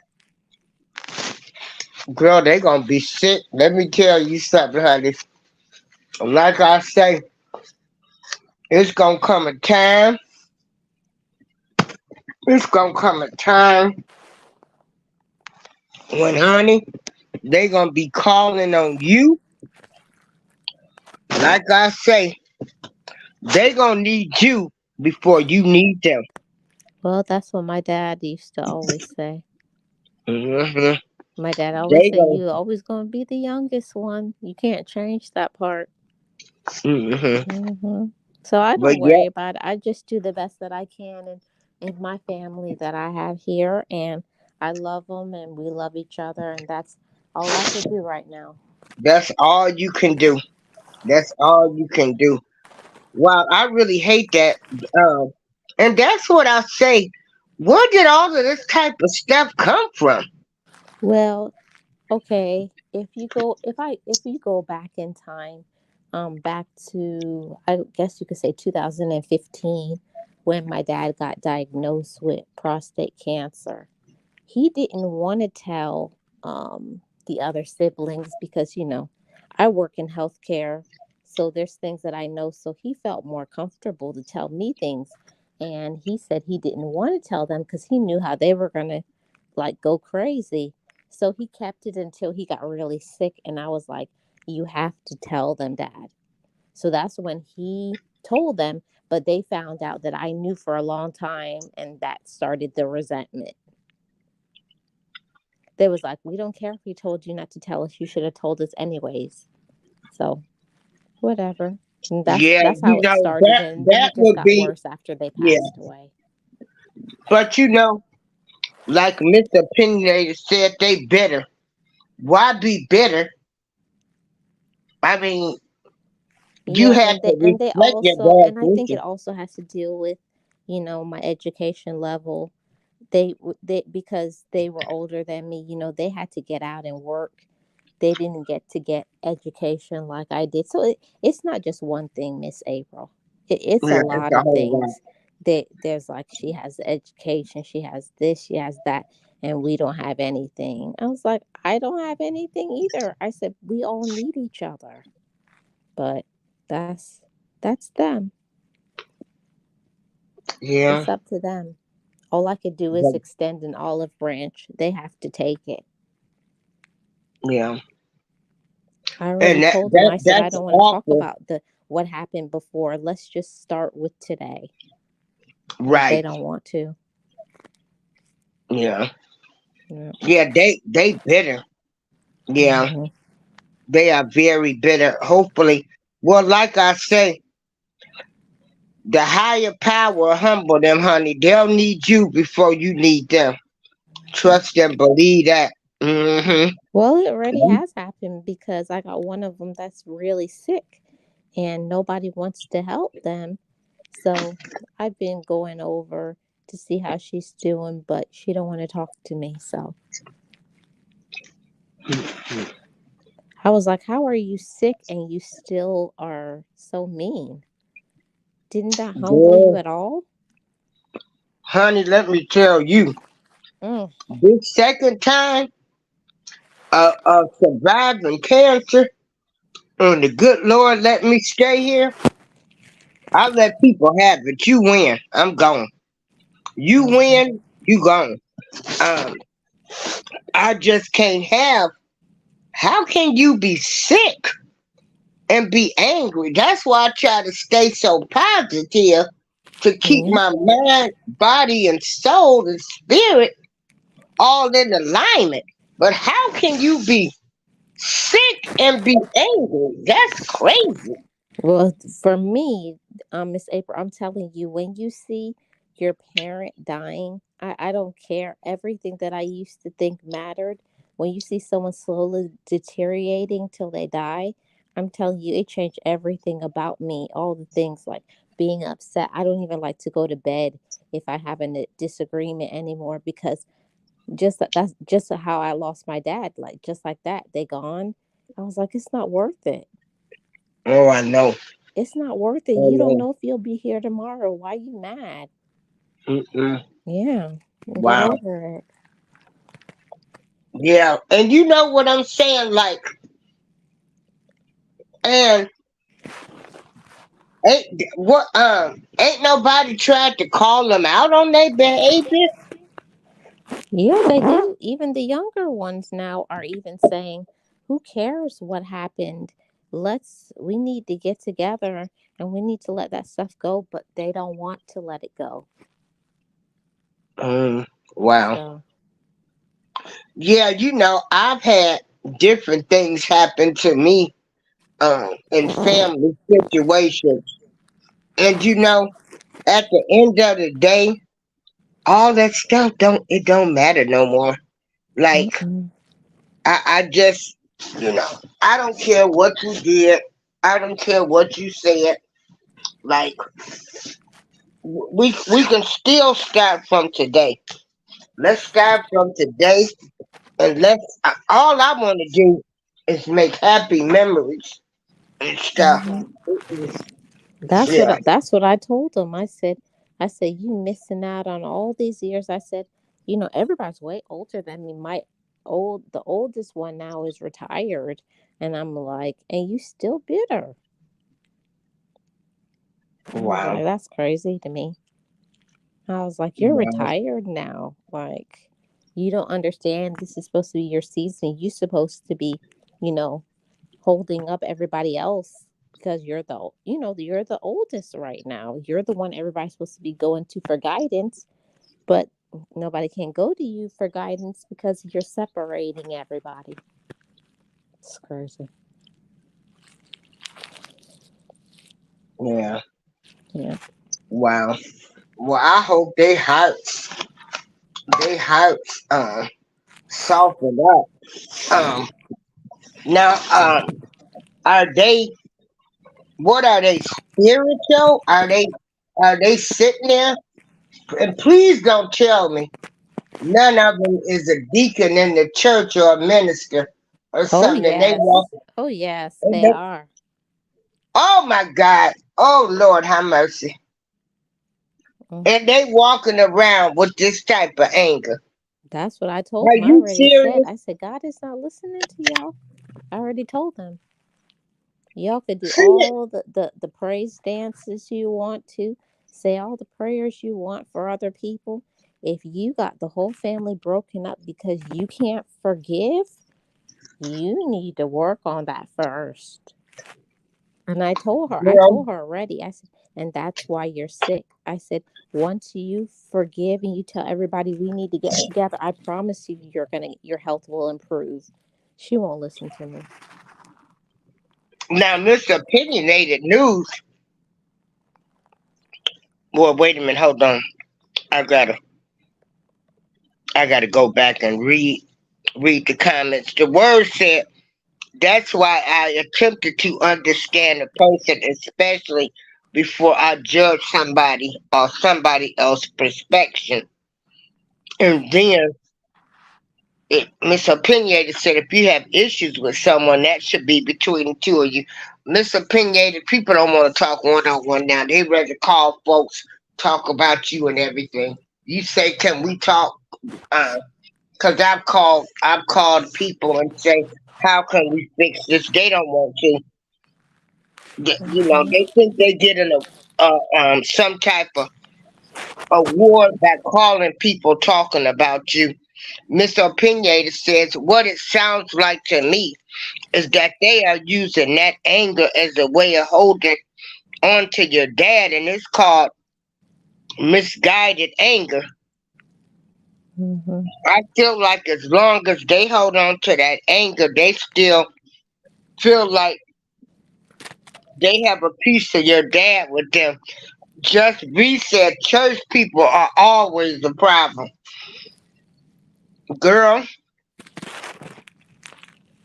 right.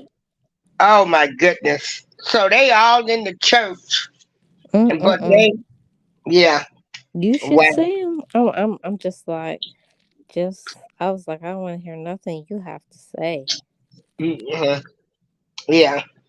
But like I say, church people aren't perfect.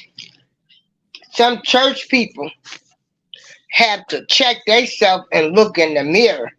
Like she said, how you gonna That's be what I praying? always say. I say that Yeah. all the time. I said, nobody's perfect. I said, I've made mistakes and so have you. Mhm. But you praying for everybody else, but you not praying for Yeah. your No, they said family. they're praying for everybody but me. Huh? Mm-hmm. Oh Lord have mercy. Yeah. Man. I can't do nothing about that part. Hmm. I said you need to grieve on your own and give that to God and forgive whatever. I said whatever mom and dad did to you and you upset about, you taking it out on me. Hmm. Hmm. And people don't realize, like me and my sister, we 14 years apart. So my parents, they were different people from Hmm. when they raised us. Yep. I mean, my dad had taught my sister how to drive, and she was like 13 or 14. I'm like, huh? Yeah, that So, sounds like me. As soon as my feet could touch the pedal, my dad was like, "You want to drive home?" yeah.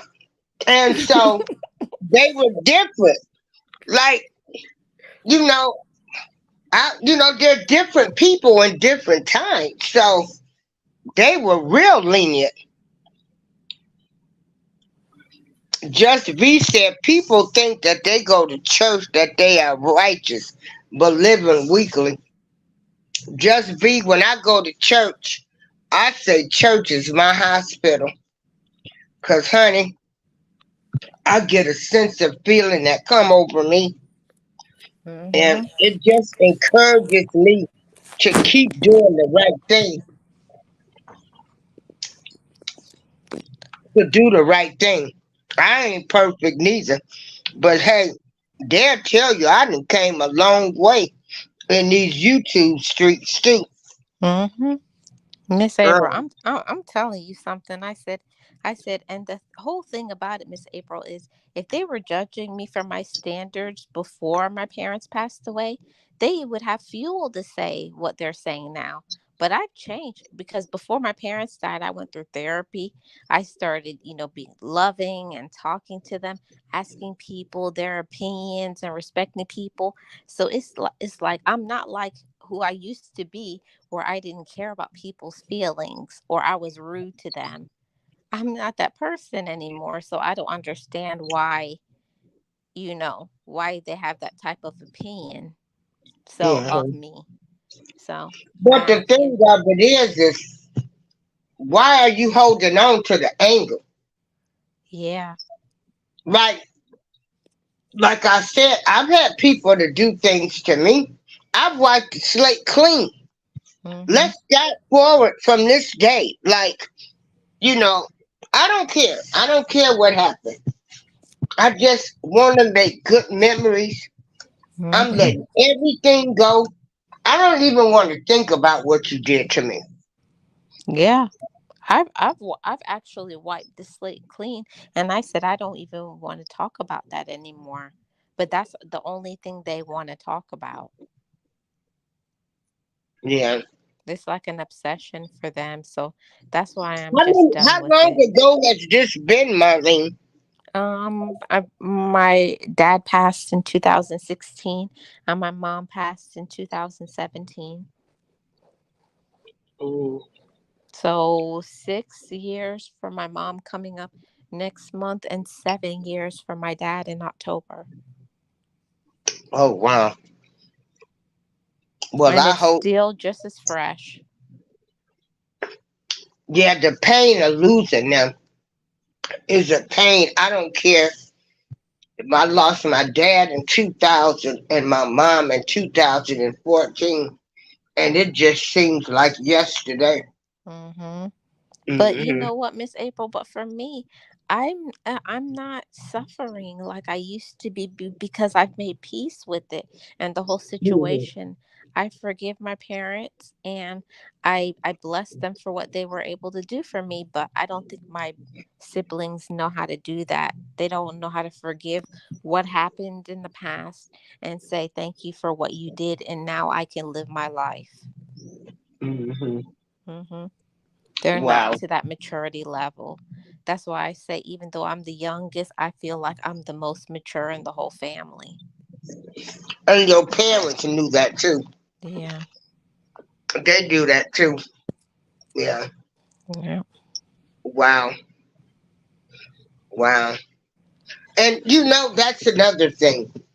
When the parents leave, the whole family just toot. Yeah. Everybody go into different directions. You Mhm. know, nobody. But guess what, Miss April? I still got my little nieces and nephews still reaching out to me secretly Hmm. because they always say, "Auntie, I just wanted to say hi and I miss you." Yeah.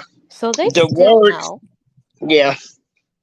Marlene, the word says, I know people who won't accept the changes I made.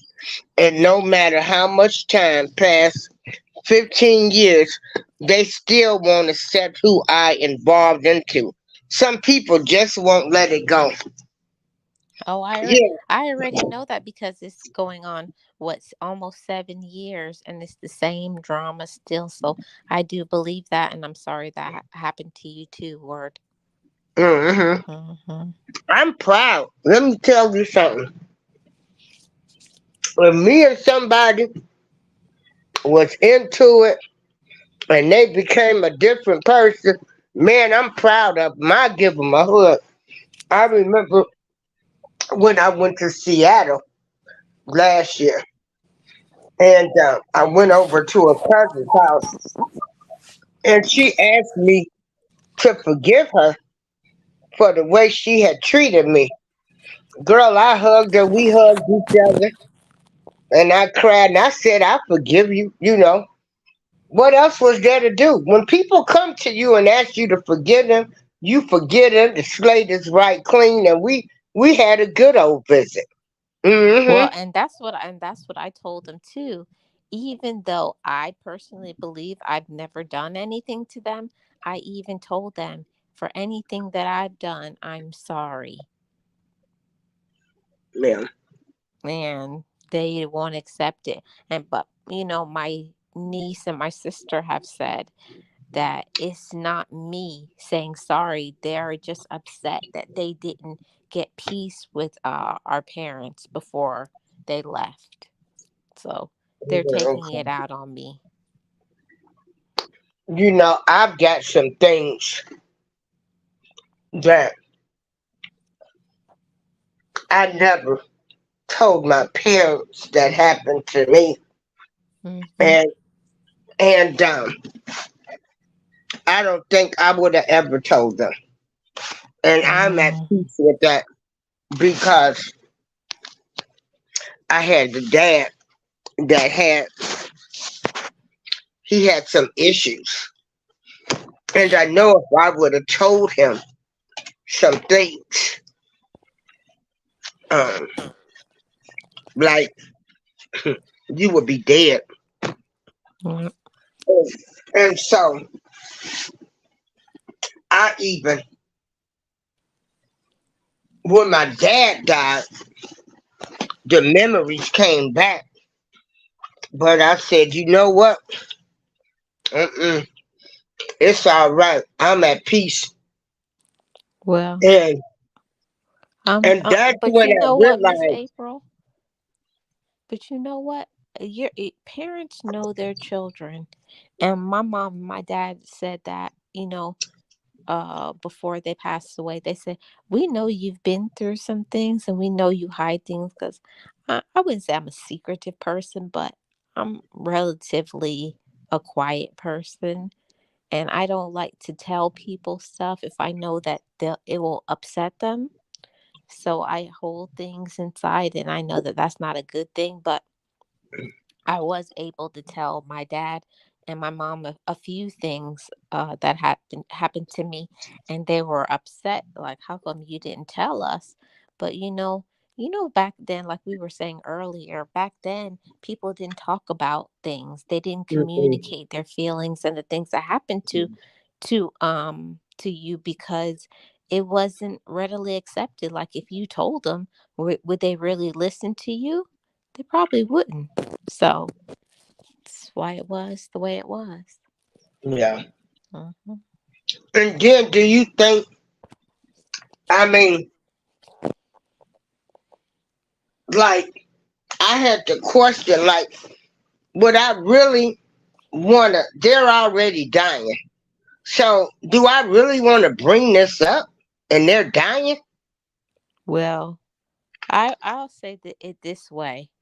Like I told me and my dad was talking about something, and he was already on hospice and stuff, and he was like, so one day, just out of the blue, he asked me about a situation, something that happened. So I finally told him the truth, and he said, "I knew something happened, and why you didn't tell Daddy and all that stuff."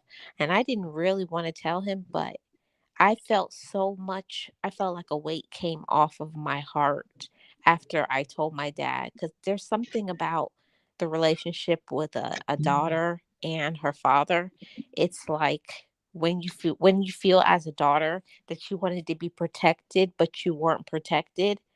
I think that affects you as a girl in your romantic relationships going forward. But also, I think Fathers know something was going on, but they don't know what it is. Right. Mm-hmm. Right. Yeah, because, and you're right, because a lot of us, we always want to be like, well, I ain't getting ready to be like my mama, or I ain't getting ready to be like my daddy. And it was their way, you know. Just respect that some of our parents, they did the best that they could with what they knew, Mm-hmm. with what they know. So it's really not their fault. You know, we got this whole stereotype of what parents should be, and don't nobody get a manuscript. I know even me being as Mm-hmm. a parent, I've made some mistakes and I stand accountable for those mistakes that I made. But we don't get no manuscript for this thing of life. We You don't get don't. one. You don't. You don't. And there's no manuscript on how to be a good child either. Hmm. Like I always hear people talk about they weren't a good mother, and I always say, but were you a good child? Yeah. I know I can accept my part. I know there was a lot of times I gave my parents plenty of heartaches and problems, but also, parents, they were just doing what they, you are only can go from your level of experience and expertise in your life, and they were just doing the best that they could. Yeah. And it's not their fault. I want everybody to understand that our parents, they did the best they could with what they know. They Hmm. don't get a manuscript. You know, stop being angry with them, and then they change. They evolve. Like, you know, our parents evolve too now. Yep. Cause like I said, it was a big difference in the way me and my brother was treated to my sister. My sister, shoot, I mean, we got everything, but like I said, she knew how to drive. I mean, everything was there for her. Yeah, Well, I everything. can say I can say the same thing. That's what everybody said. By the time it Mm. got to me, I was spoiled, and I was like, "I'm not spoiled." I said, "You got the younger parents." I said, "When you were a child, mom could take you to the park and run with you. I got the older, sick parents, so don't tell me I got it better. The only reason why mom and dad is sitting down and letting me do what I want to is because they can't do nothing about it." Oh, so your parents were older. What's the age difference? My oldest sister, me and my oldest sister were 22 years apart. Oh, Lord have mercy. Hmm. So y'all, I mean, y'all really didn't grow up together. No, when I was born, my sister was already married. Mm. Hmm. Yeah, I have a girlfriend. She was a menopause baby, and Hmm. that's one of her things too. You know, her parents were old when they had her, and that's all she knew. She wasn't able to do all the things like you said with her parents Yeah, and because they I were always older. said that. They always tell me I was spoiled and I was this. And I said, listen, when you were younger, you had to do certain things, but mom would do things for you and with me. For me, when I got to be the same age as you, I had to do things for myself. And then I had to grow up fast because they need you now because they're sick. You know what I'm Mhm. saying? So we had two completely different childhood experiences that, yeah, you got to have fun and go places with mom and dad. I got the parents who I had to take care of them. My parents were like my grandparents. Mhm. Yeah. Yeah. Oh yeah.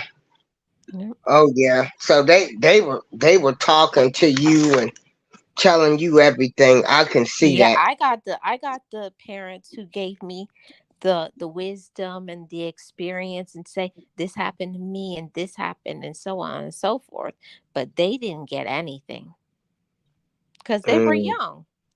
hmm. Yeah. Yeah, young, going to work, trying to make sure uh, y'all had food and clothing. That's, you know, they made it seem so easy, but they didn't. They sure Mhm. didn't prepare us. Mm-mm. Yeah. I said Yeah. by the time I got to be an adult, my parents, by the time I was what, 18, 19, my mom was retiring. Oh wow. Okay. Hmm. So I had the older parents. So by the time I was finished high school, they was like, good, just in time for you to for you to take care of us. Good. Yeah. So Yeah. they don't understand. That's the thing that siblings sometimes don't understand. They think you're having the same experience as them, Hmm. but they don't understand. I was the child. I was there taking care of them. They didn't have to do that because they had younger parents. So they don't understand Hmm. the struggle. Like, you're not here with them, taking care of them. I am. And Hmm. all of that stuff they don't understand. Like, what are you talking about? They don't understand that just as you've gotten older as a child, they've gotten older as a parent. Hmm. Hmm. So did it? Cause with 10 children, it Hmm. just seemed like everybody would have been pitching in. Well, You know. the whole thing about it is that half of the siblings live all over the world. Oh, okay. So Okay. five of them live somewhere else. The other five of us all lived in the same area with mom and dad. So the five Oh, that okay. live here, I'm like, okay, my sister who has special needs, she can't help. So Right. that one's out. So what happened to the four of you?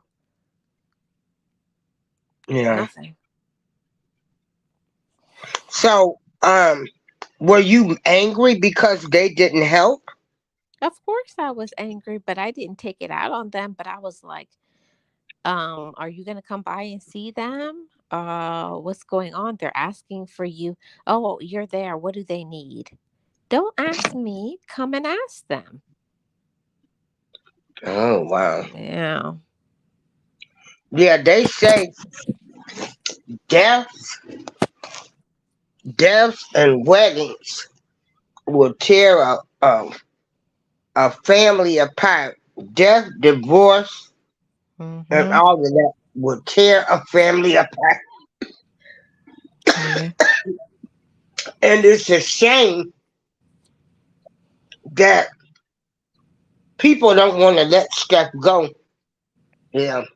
No, they don't want to accept the responsibility to say, when I should have been there, I wasn't. Hmm. Right. And they didn't like when people would come by and they would, my parents would say, oh yeah, Marlene's helping me, and that would make them upset too. Hmm. And I'll be like, why are you mad about that? I am helping them. Like, come on, you can help too. And one of my siblings, I couldn't believe when they said that. My When my dad was dying and he was asking for them, they said, I don't want to remember him like that.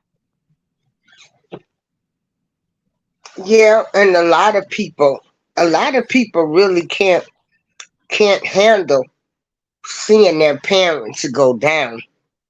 They And really I was can't. and But I was then like, don't. but that's all I see. I said, is that fair on me? I said, I need support. And they're like, Hmm. well, I can't see him like that. Well, that was an excuse then. Yeah. I mean, cause you gotta. If they asking for you, you should have came. Yeah. Yeah. And that's Yeah. why I feel like that's why they're so bitter now, because when they could have came, they didn't. Hmm. Hmm. Wow. When your parents are dying and they ask for you, you need to go because you don't know what they gonna tell you.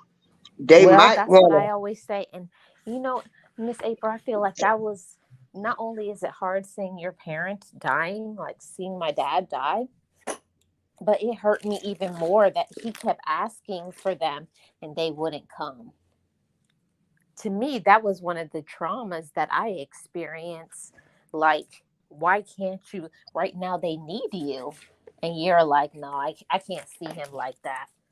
I think that hurt me even to. more That's than when he selfish. died. Yeah, Hmm. That's that so was selfish selfish. because they had more years with your parents than you did. Oh yeah, because by the time I was 18, they were already had slowed down. They had what, 40 years with them already. Wow, So, wow. but that's what it So is.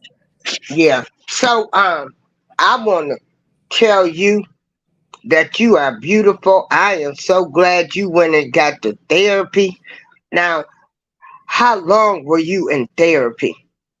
Oh, I've been in therapy ever since they passed away. I went to therapy for 7 years. I I just went stopped to going to therapy too. therapy like a few months ago. People of color and people of non-color, but mostly us. When I say this, don't get this twisted. We can pray, or you can call on your higher power, whatever you need to do. That is great, but sometimes you need some additional help, and there is Hmm. nothing wrong with going to a therapist, sitting in somebody's chair and talking to them. They are non biased, they are non judgmental, and they sit there and they make you see everything from everybody's eyes. They try to help you recover. You know, uh, she said it. She was in therapy for 7 years. I did therapy for like 3 years. And like I said, I have people I can call that are life coaches now. So don't be ashamed to go get some additional help. And people, we've got to start like holding on to stuff that ain't good for your. It's not good for your spirit. It's not good for your body neither. It's Um, not good. It's not good for your head or your heart or your physical no, body, your spirit. It's not good yeah, for any parts because you start having health problems. And almost mhm, all my siblings, they got high blood pressure, but it's all because of stress. And I'm not saying some of it isn't just life, but I yeah, do believe a lot of it is because they won't forgive and heal. mhm. And April is Stress Awareness Month, everybody.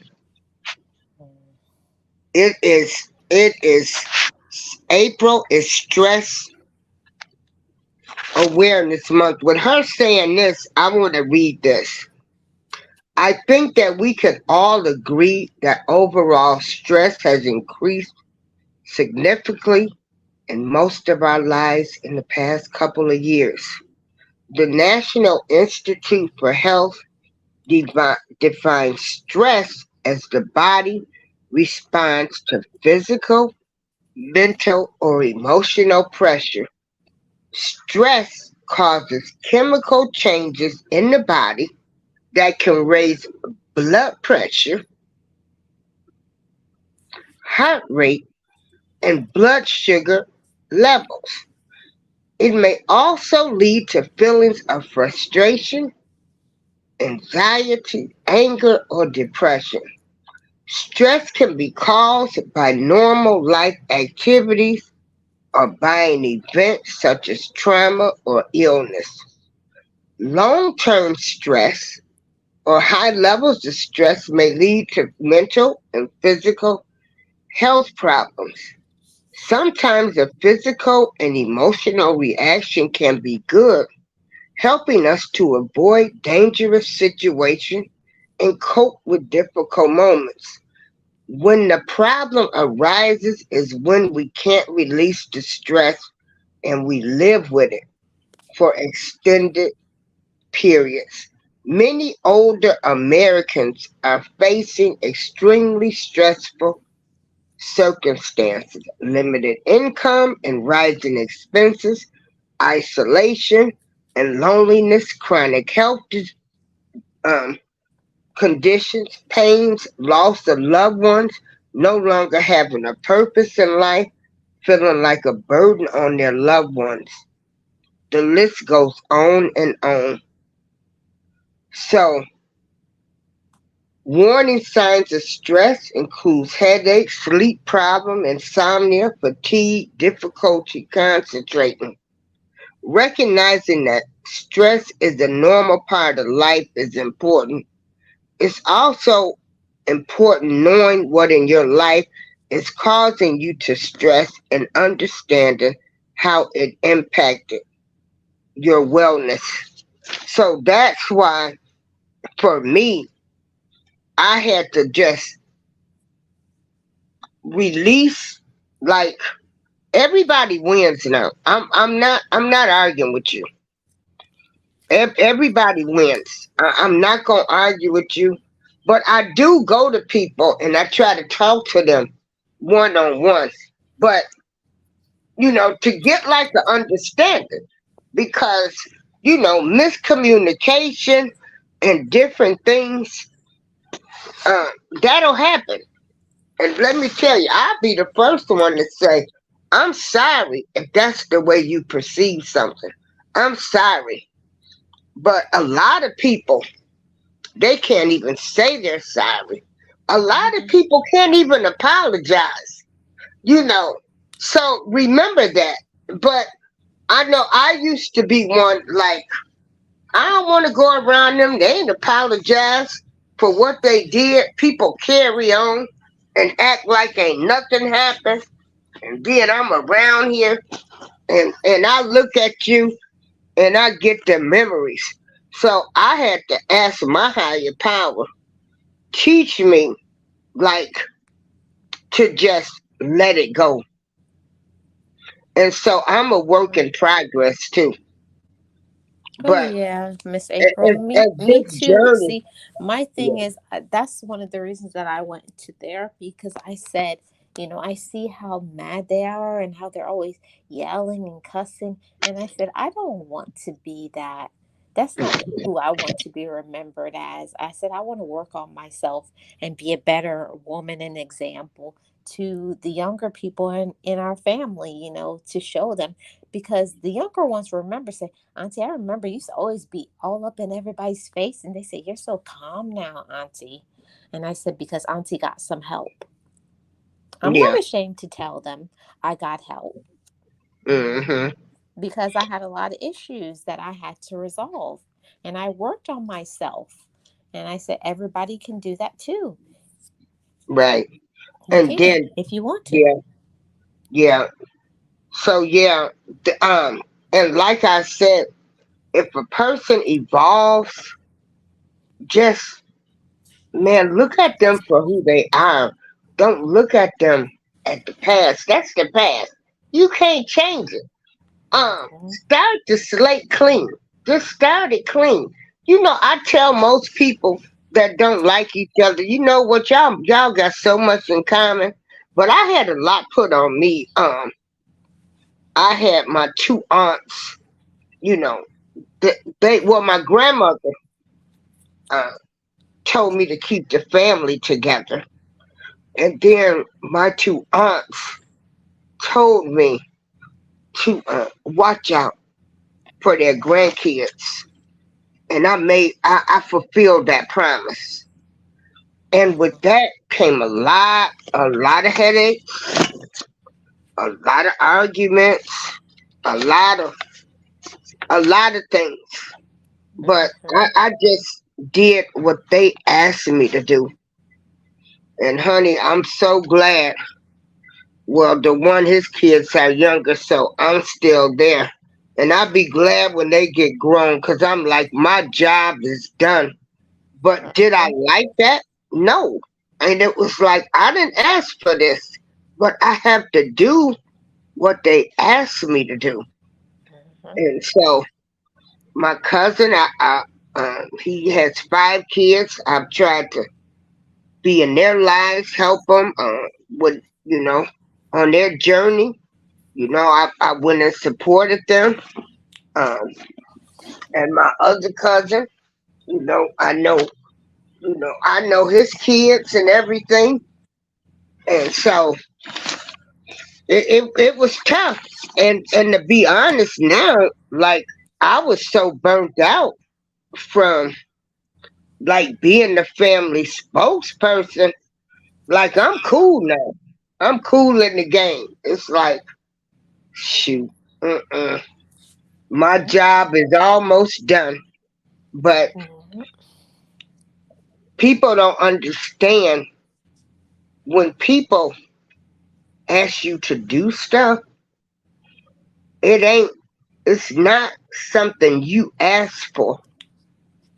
And they know that you're gonna be that person that's mhm. gonna do that. And so I did my job. I did my job of what they asked me to do. And you did well, Miss April. And so, yeah, I love all of my cousins' kids. I love them all. They all call me auntie. I love them all. And Well, then I do. guess what, Now, Miss wait a minute, April? but hold on, Marlene. On the flip side of that, now I had some that didn't want their kids around me. Hmm. They didn't Well, want their kids I'll around me. tell you one thing, Miss April. The even the family members that I'm not getting along with, even through everything that they said and talked nasty, and they called me all kinds of names from A to Z. I never called them out their name. Hmm. Not once. And I said, you can say whatever you want to me. And I hope you will be healed and you'll get better. And, I hope God blesses you and I love you. That's all I've ever said to them, even through everything they've said to me. Yeah. Yeah. So yeah, I've had I've had some that didn't want their kids around me, and Mm-hmm. and I used to be angry because it's like I got all of these special relationships with all of these other people, but I don't even have a relationship with y'all because your parents didn't want you around me. So yeah, Yeah. I had some of those people. Yeah, but guess what, Miss April? All of those, even the ones that were younger, they're getting older now. I think the one that was 7 when my mom died, they're about to be 14. You know, Hmm. so they can say things that they want to now, but they're growing up too, and they've even been Hmm. saying, uh, I've never seen Auntie do anything. Hmm. Yeah, they So know a different side of it.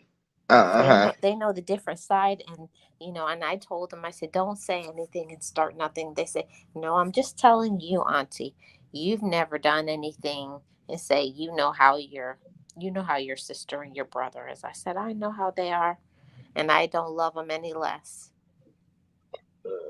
Hmm. But why is that people think like they are going to get some type of, oh hey Deb, how you doing? You want to come up here? Like they feel as though by talking about you, like they're going to get some type of award. And I'm gonna tell you when, and people know me.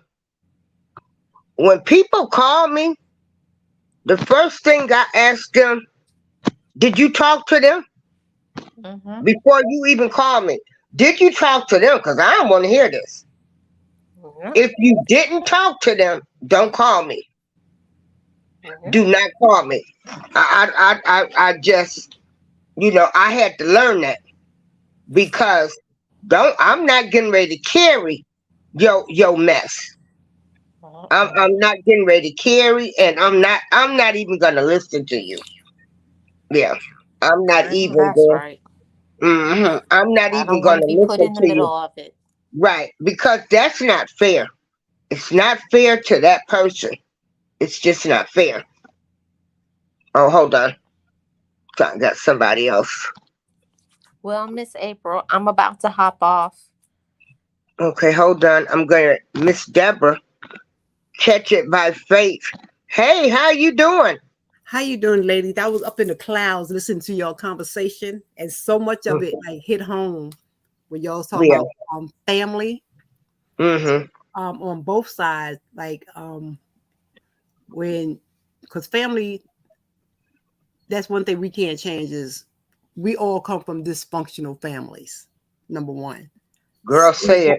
some is going to be right, some is going to be wrong, some is going to be difficult, some is going to be with you, some are going to be against you, and we just have to know how to deal with all different types. But one thing I won't allow is, you know, being that doormat for family. Because sometimes family will use you till they can't use you no more.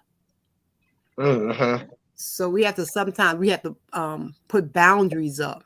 You know, you can love them, and some you even have to love from a distance because they will wear you out. And I understand what you're saying, April, about when family tell you to, oh, can you take care, make sure this one is right, make sure that one is right. They're putting their responsibilities like on you, which becomes hard sometimes because Mm-hmm.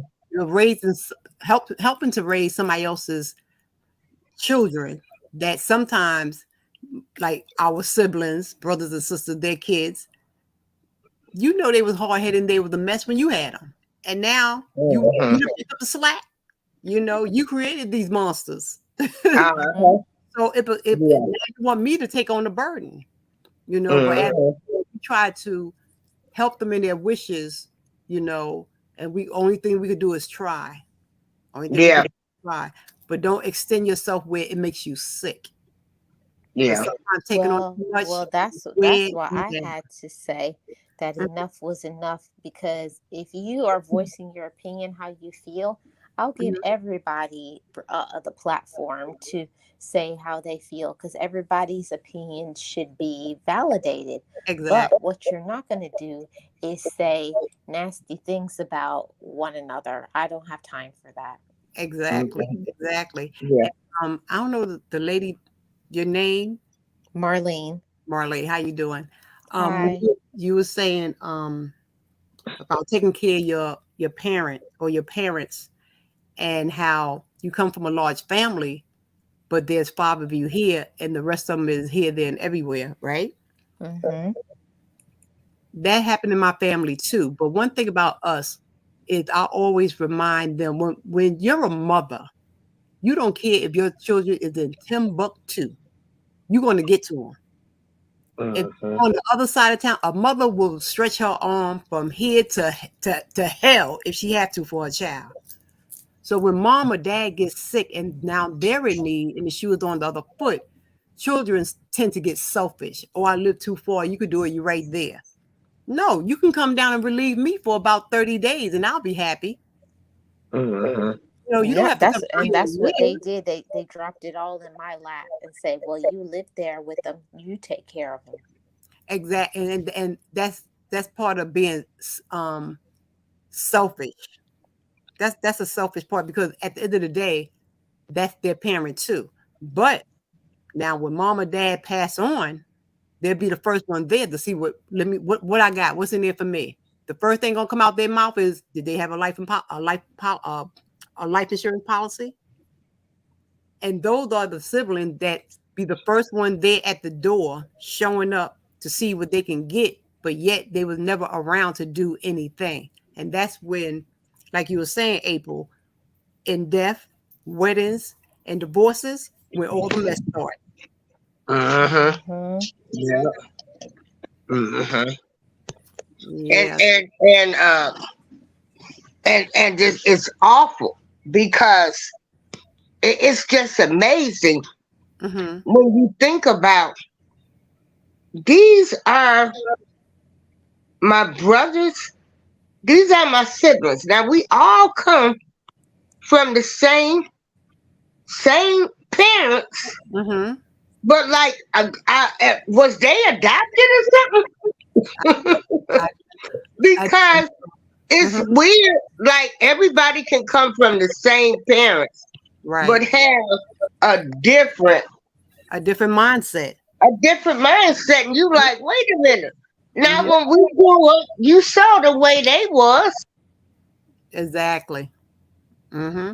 And some of them live in a fairy tale land, like, you know, I don't remember this. I don't remember that. How can you not remember this, that, and other? We all came out the same house because they do want to block out a lot of things that they felt mom and dad ain't do right for them. Well, that's what I experienced because after I said, well, if you're going to put all the cards on the table, put all the cards on the table. Right. Don't just put out the comfortable cards when life Exactly. was good. I said we had a lot of rough times too, but we had good times too. Put both Exactly. cards on the table, but they don't want to talk about, oh no, that was your experience. That wasn't mine. I was like, Mm-hmm. oh, okay. Mm-hmm. And most of the times when you come from a large family, the older ones do go through the most because they came through the hell and high water with mom and dad. The younger ones do see it get it easier because they didn't have to go through all that, coming up. So I sometimes disagree with that. um I find because like I say that because the um the era is different.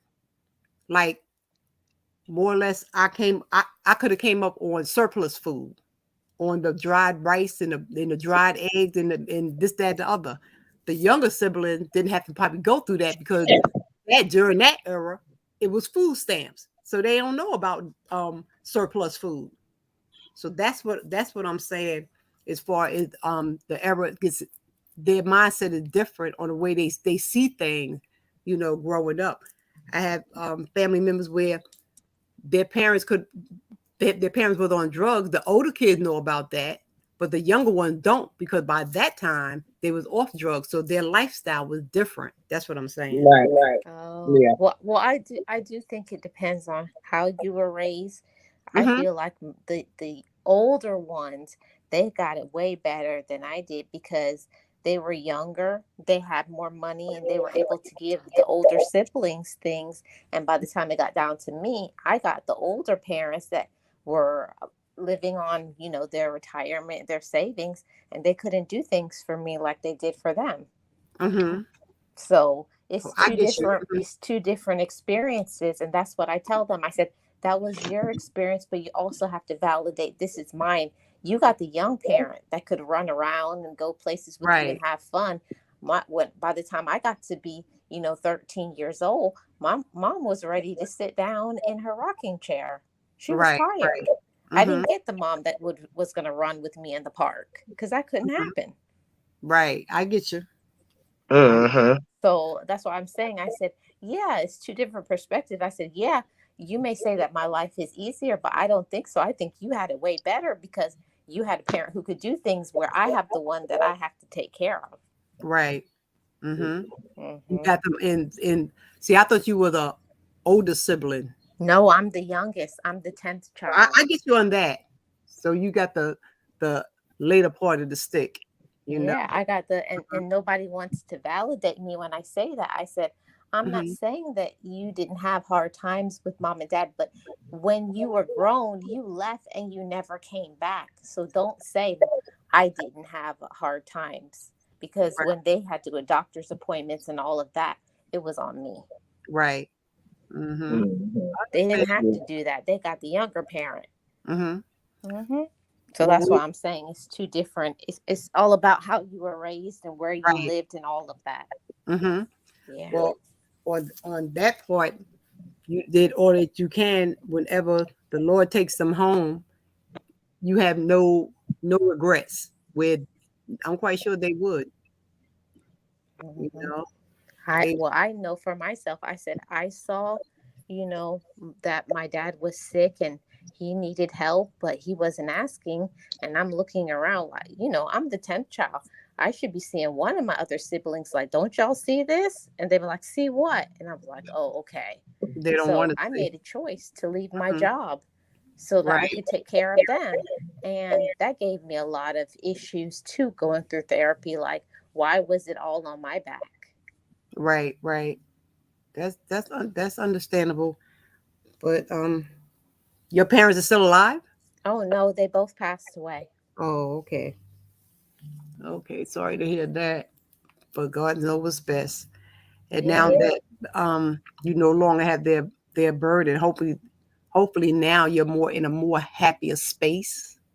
Oh, but you know what? Even through the struggle of them being sick, I got the parent that sit down and told me everything that they went through. Hmm. I did this and I shouldn't have done that. They didn't get that. They had to hit their head against the wall where I didn't have to. Right. Hmm. So Right. I don't think that I had it hard. It's hard to be a caregiver to your parents when you're not even grown, but Hmm. I got experience that they didn't get. Hmm. Hmm. Yeah, that's I have a goddaughter, and her mother and me were best friends. She passed away a couple months ago, and her daughter had never seen her mother. She as being that healthy woman. She only had the one child, as being healthy. So she got her when she had her late in life, and when she started getting sick, she had been about seven, 7 to 8. So she never had that parent that ran around with her, went up to school and all that type of stuff. She always took care of her mother. That was me. Yeah, always took care of her mother. So it was a lot. It was stressful. Sometimes she just wanted to, say, Lord, when you going to take them? It was just too much. And I told her, I said, you have the right to feel like that. It's only you.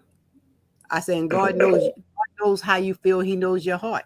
Everybody say, I'll help. But when times come, nobody's there. Hmm. Yeah, Nobody. when you call and tell them, they say, well, don't you live with them? Why don't you take care of it? Mm-hmm. But Exactly. then when they pass away, they're like, oh, I don't get nothing. There you go. Yep. There you go. But it's a hard it's hard. It's hard. But with my mom, it's 7 of us, so we like rotated until she passed because we didn't want her to pass away in the hospital. Um, Let her pass away at home where she was comfortable and where she wanted to be. So we all took turns. So that was a good thing. And she lived her life, and we just all just it was we made it the burden life for all of us. Everybody took 30 days. Your 30 days was coming up. You know what you had to do. So yeah. That sounds nice. I did that for 4 years Mm-hmm. when my dad was on hospice.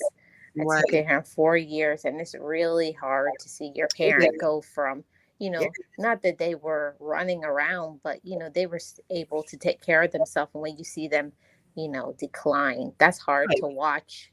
Mm-hmm. It is. Yeah, it's You hard to know. watch your parent decline, and then it's like you're in your feelings too, and you want some support, and it's not like I didn't have siblings. Right. Mm-hmm. But that's something that they have to live with. Yeah. You know, that burden is off of you, and that's something that they have to live with. Yeah, So, I'm glad she was able to do it, mm-hmm. and they should appreciate it. I know when my mom was passing, my sister, she did a great job, but she wanted to do it all. Man, I Oh, get yeah. that now. Mm-hmm. She wanted to do it all, um, and so we had a couple of issues. Mm-hmm. But It's always I one with the family. There's always that one bossy one somewhere. Huh? There's always that one bossy one somewhere. Well, Yeah, we she had a wanted to bossy do it one, and she all, didn't even live and in the same state. yeah, like my mom called me one day, and she was telling me, she said, "I got a doctor's appointment." Now I'm thinking, now I was right there with you. I don't remember you having a doctor's appointment. So when I called my sister, I said, "Mom," because we called him, Mom. I'm country. Mm-hmm. I said, "Mom got a doctor's appointment." She trying to say she got a doctor's appointment, and I don't remember that. And she said, she snapped off. Like, she don't have no doctor's appointments. I keep them all track. But I'm Right. like, I'm just calling you because she called me. Like, Right. I'm not trying to say that, I wasn't trying to do all of that, but that's how she took it. So, Mm-hmm. then I'm mad now because I'm like, nah, wait a minute. Mm-hmm. Now she called me. I didn't ask for this. I'm just calling you. But Mm-hmm. I'm not questioning you or anything. I'm just trying to make sure because maybe they called the house or something. Right. But she got defensive so immediately. And Mm-hmm. I was like, oh God. Girl, I ain't Yeah. trying to argue with you. Yeah. There you I But go. feel I feel like that's a whole topic, talking about the caregivers, because you're there caring for the parent, and the ones that aren't there, they are say, "Oh, how come mom doesn't have They this, have and all how the come mom demands. doesn't have that?" And Exactly. They it's want to like, give all if the demands. you feel I don't have it, then why don't you provide it? Mm-hmm. That's true. Instead of attacking the people who are Exactly. supporting. My thing is, if you could do it better with me, come on. We got That's room what over I here used for to you. say. I said, "Oh, they Come don't on. have anything, then come and bring it." yeah. Mm-hmm. Yeah. So I just wanted to come And up see, with this is another thing that, families we don't talk about because ain't nobody calling nobody out no more. And then they just want to give everybody a pass now. Like, no, we need to. And then I've also accepted too. Like, you you you ain't gonna never get that apology. Uh, they right. ain't. Some people ain't gonna never apologize. Mm-hmm. It's gonna always be their way. And so I'm accept you for where you at. I'm just gonna do that because they're not gonna change. Um, and Those. the people that used to talk, keep the family together, Mm-hmm. they're gone. So you basically pretty much just gotta accept it now because ain't nobody gonna call these folks out no more. And so it's a Well, shame Miss because April, I do. Mm-hmm. And yeah. that's the reason why they don't want to talk to me, because if Mhm. you're wrong, I'm going to tell you you're wrong. I'm sorry that you can't accept it, but wrong Yeah. is wrong. They know they're wrong. That's why they don't want to accept it. But sometimes you have to meet them where they are, say your piece, and keep it moving. Mhm. Keep it Yeah. moving. And let go and let God. Yeah. Cause man, I release so much. Like I say, you win. Keep the photo album from the party. Just you win. I'm just you win. I'm just not gonna be mad, upset. You win. Everybody wins. Everybody wins. Cause ain't nobody calling these folks out no more. Mm-hmm. And then when you do, and it's not good for kids to see uh, parents uh, fighting with their siblings Mm-hmm. and arguing with people. That ain't good because that then they end up becoming the people what they saw. They think arguing is normal, cussing each other out is normal. That ain't normal. That's true. Hmm. That's true. That ain't normal. That ain't Well, normal. Learn how to that's why I stood up and I said, if you want to talk like that with each other, that's fine, but you're not going to talk to me like that. And I just say, God bless you, and I left. That's it. My motto Yeah. is we can agree to this. We can agree to this. Mhm. And Yeah. that's it. You know, because everybody's not going to be, even though they know the truth in their heart, but they just don't want to say it out their mouth. And it's Yeah. fine. It's fine. They're not blind to it. They see it, but there's something that is something they know what they should be doing, and what they're doing is wrong. So I know I should be helping her out. I know this and the other, but let me do this and that to make me feel good. You know? So you meet them where they are. You just keep it pushing. Hmm. Mhm. April, I'm gonna get off of here. I just wanted to come up for a minute because I was up in Girl, I thank you. You know, I be Me going, too, Miss April. I'm you going know, to yeah, hop I off thank too. you. Deb, you know, I be listening uh, to your Bible study lessons. thank you so much, April. You know, Yeah, I'm I be listening to them and glad. I share them out. Yep, Yeah. and you be Yeah, Miss looking. April, have a good evening Okay. and chat. All right, my Thank love. you. I'm out of Bye here bye. too, Look- April. Love Okay. y'all. All right. Okay. Did anybody else want to come up and say anything? We've had a good show today. Um, wow, I just really appreciate everybody. That was nice for me to be able to have someone to talk to that understands when you lose a parent. It's just how the pain and how you become suicidal. Yeah, man, this was great for me.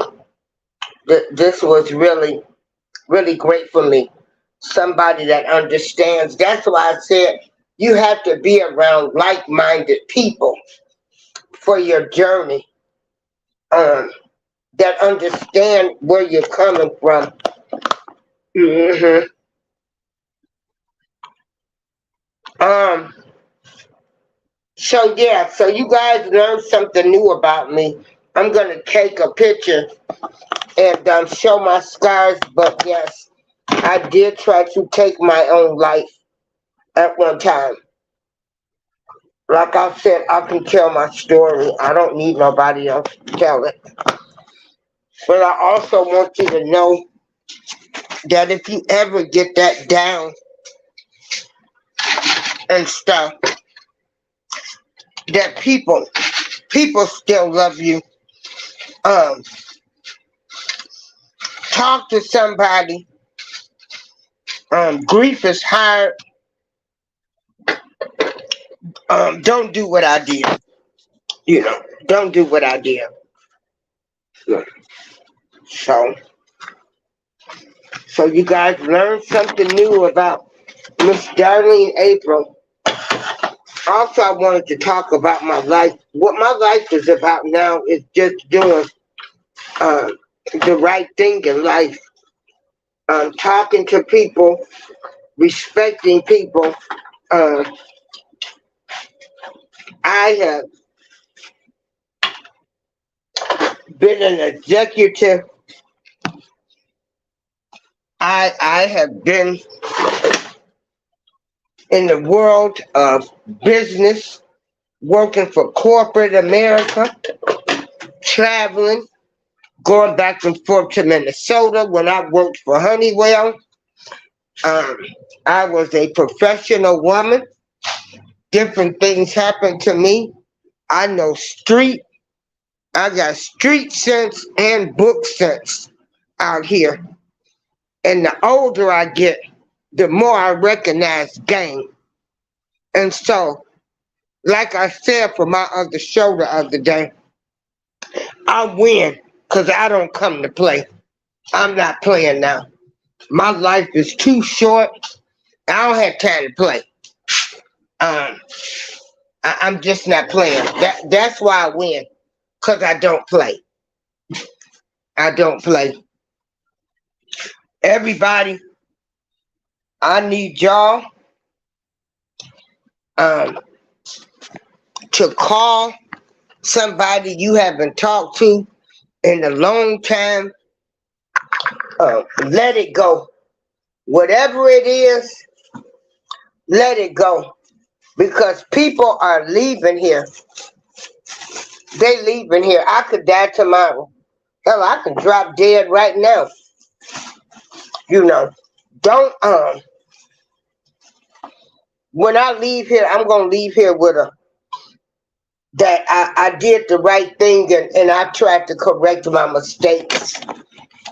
And so do that and you will find yourself at so much peace. So much peace. I was trying to show y'all some pictures, but you can go through my videos, some of my short videos, and my live videos, and you will see what my life has been about my entire life. And that was protesting against injustices, um,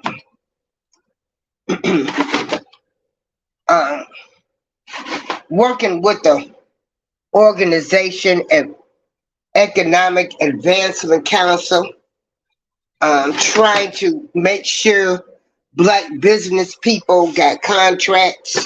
When I worked at Honeywell, I was able to get Black people contracts with working on the computers and stuff. So I know how important it is to network, and there are places out there that will help you grow your businesses. And it's a lot of people giving free workshops. I want to tell people to invest in yourself.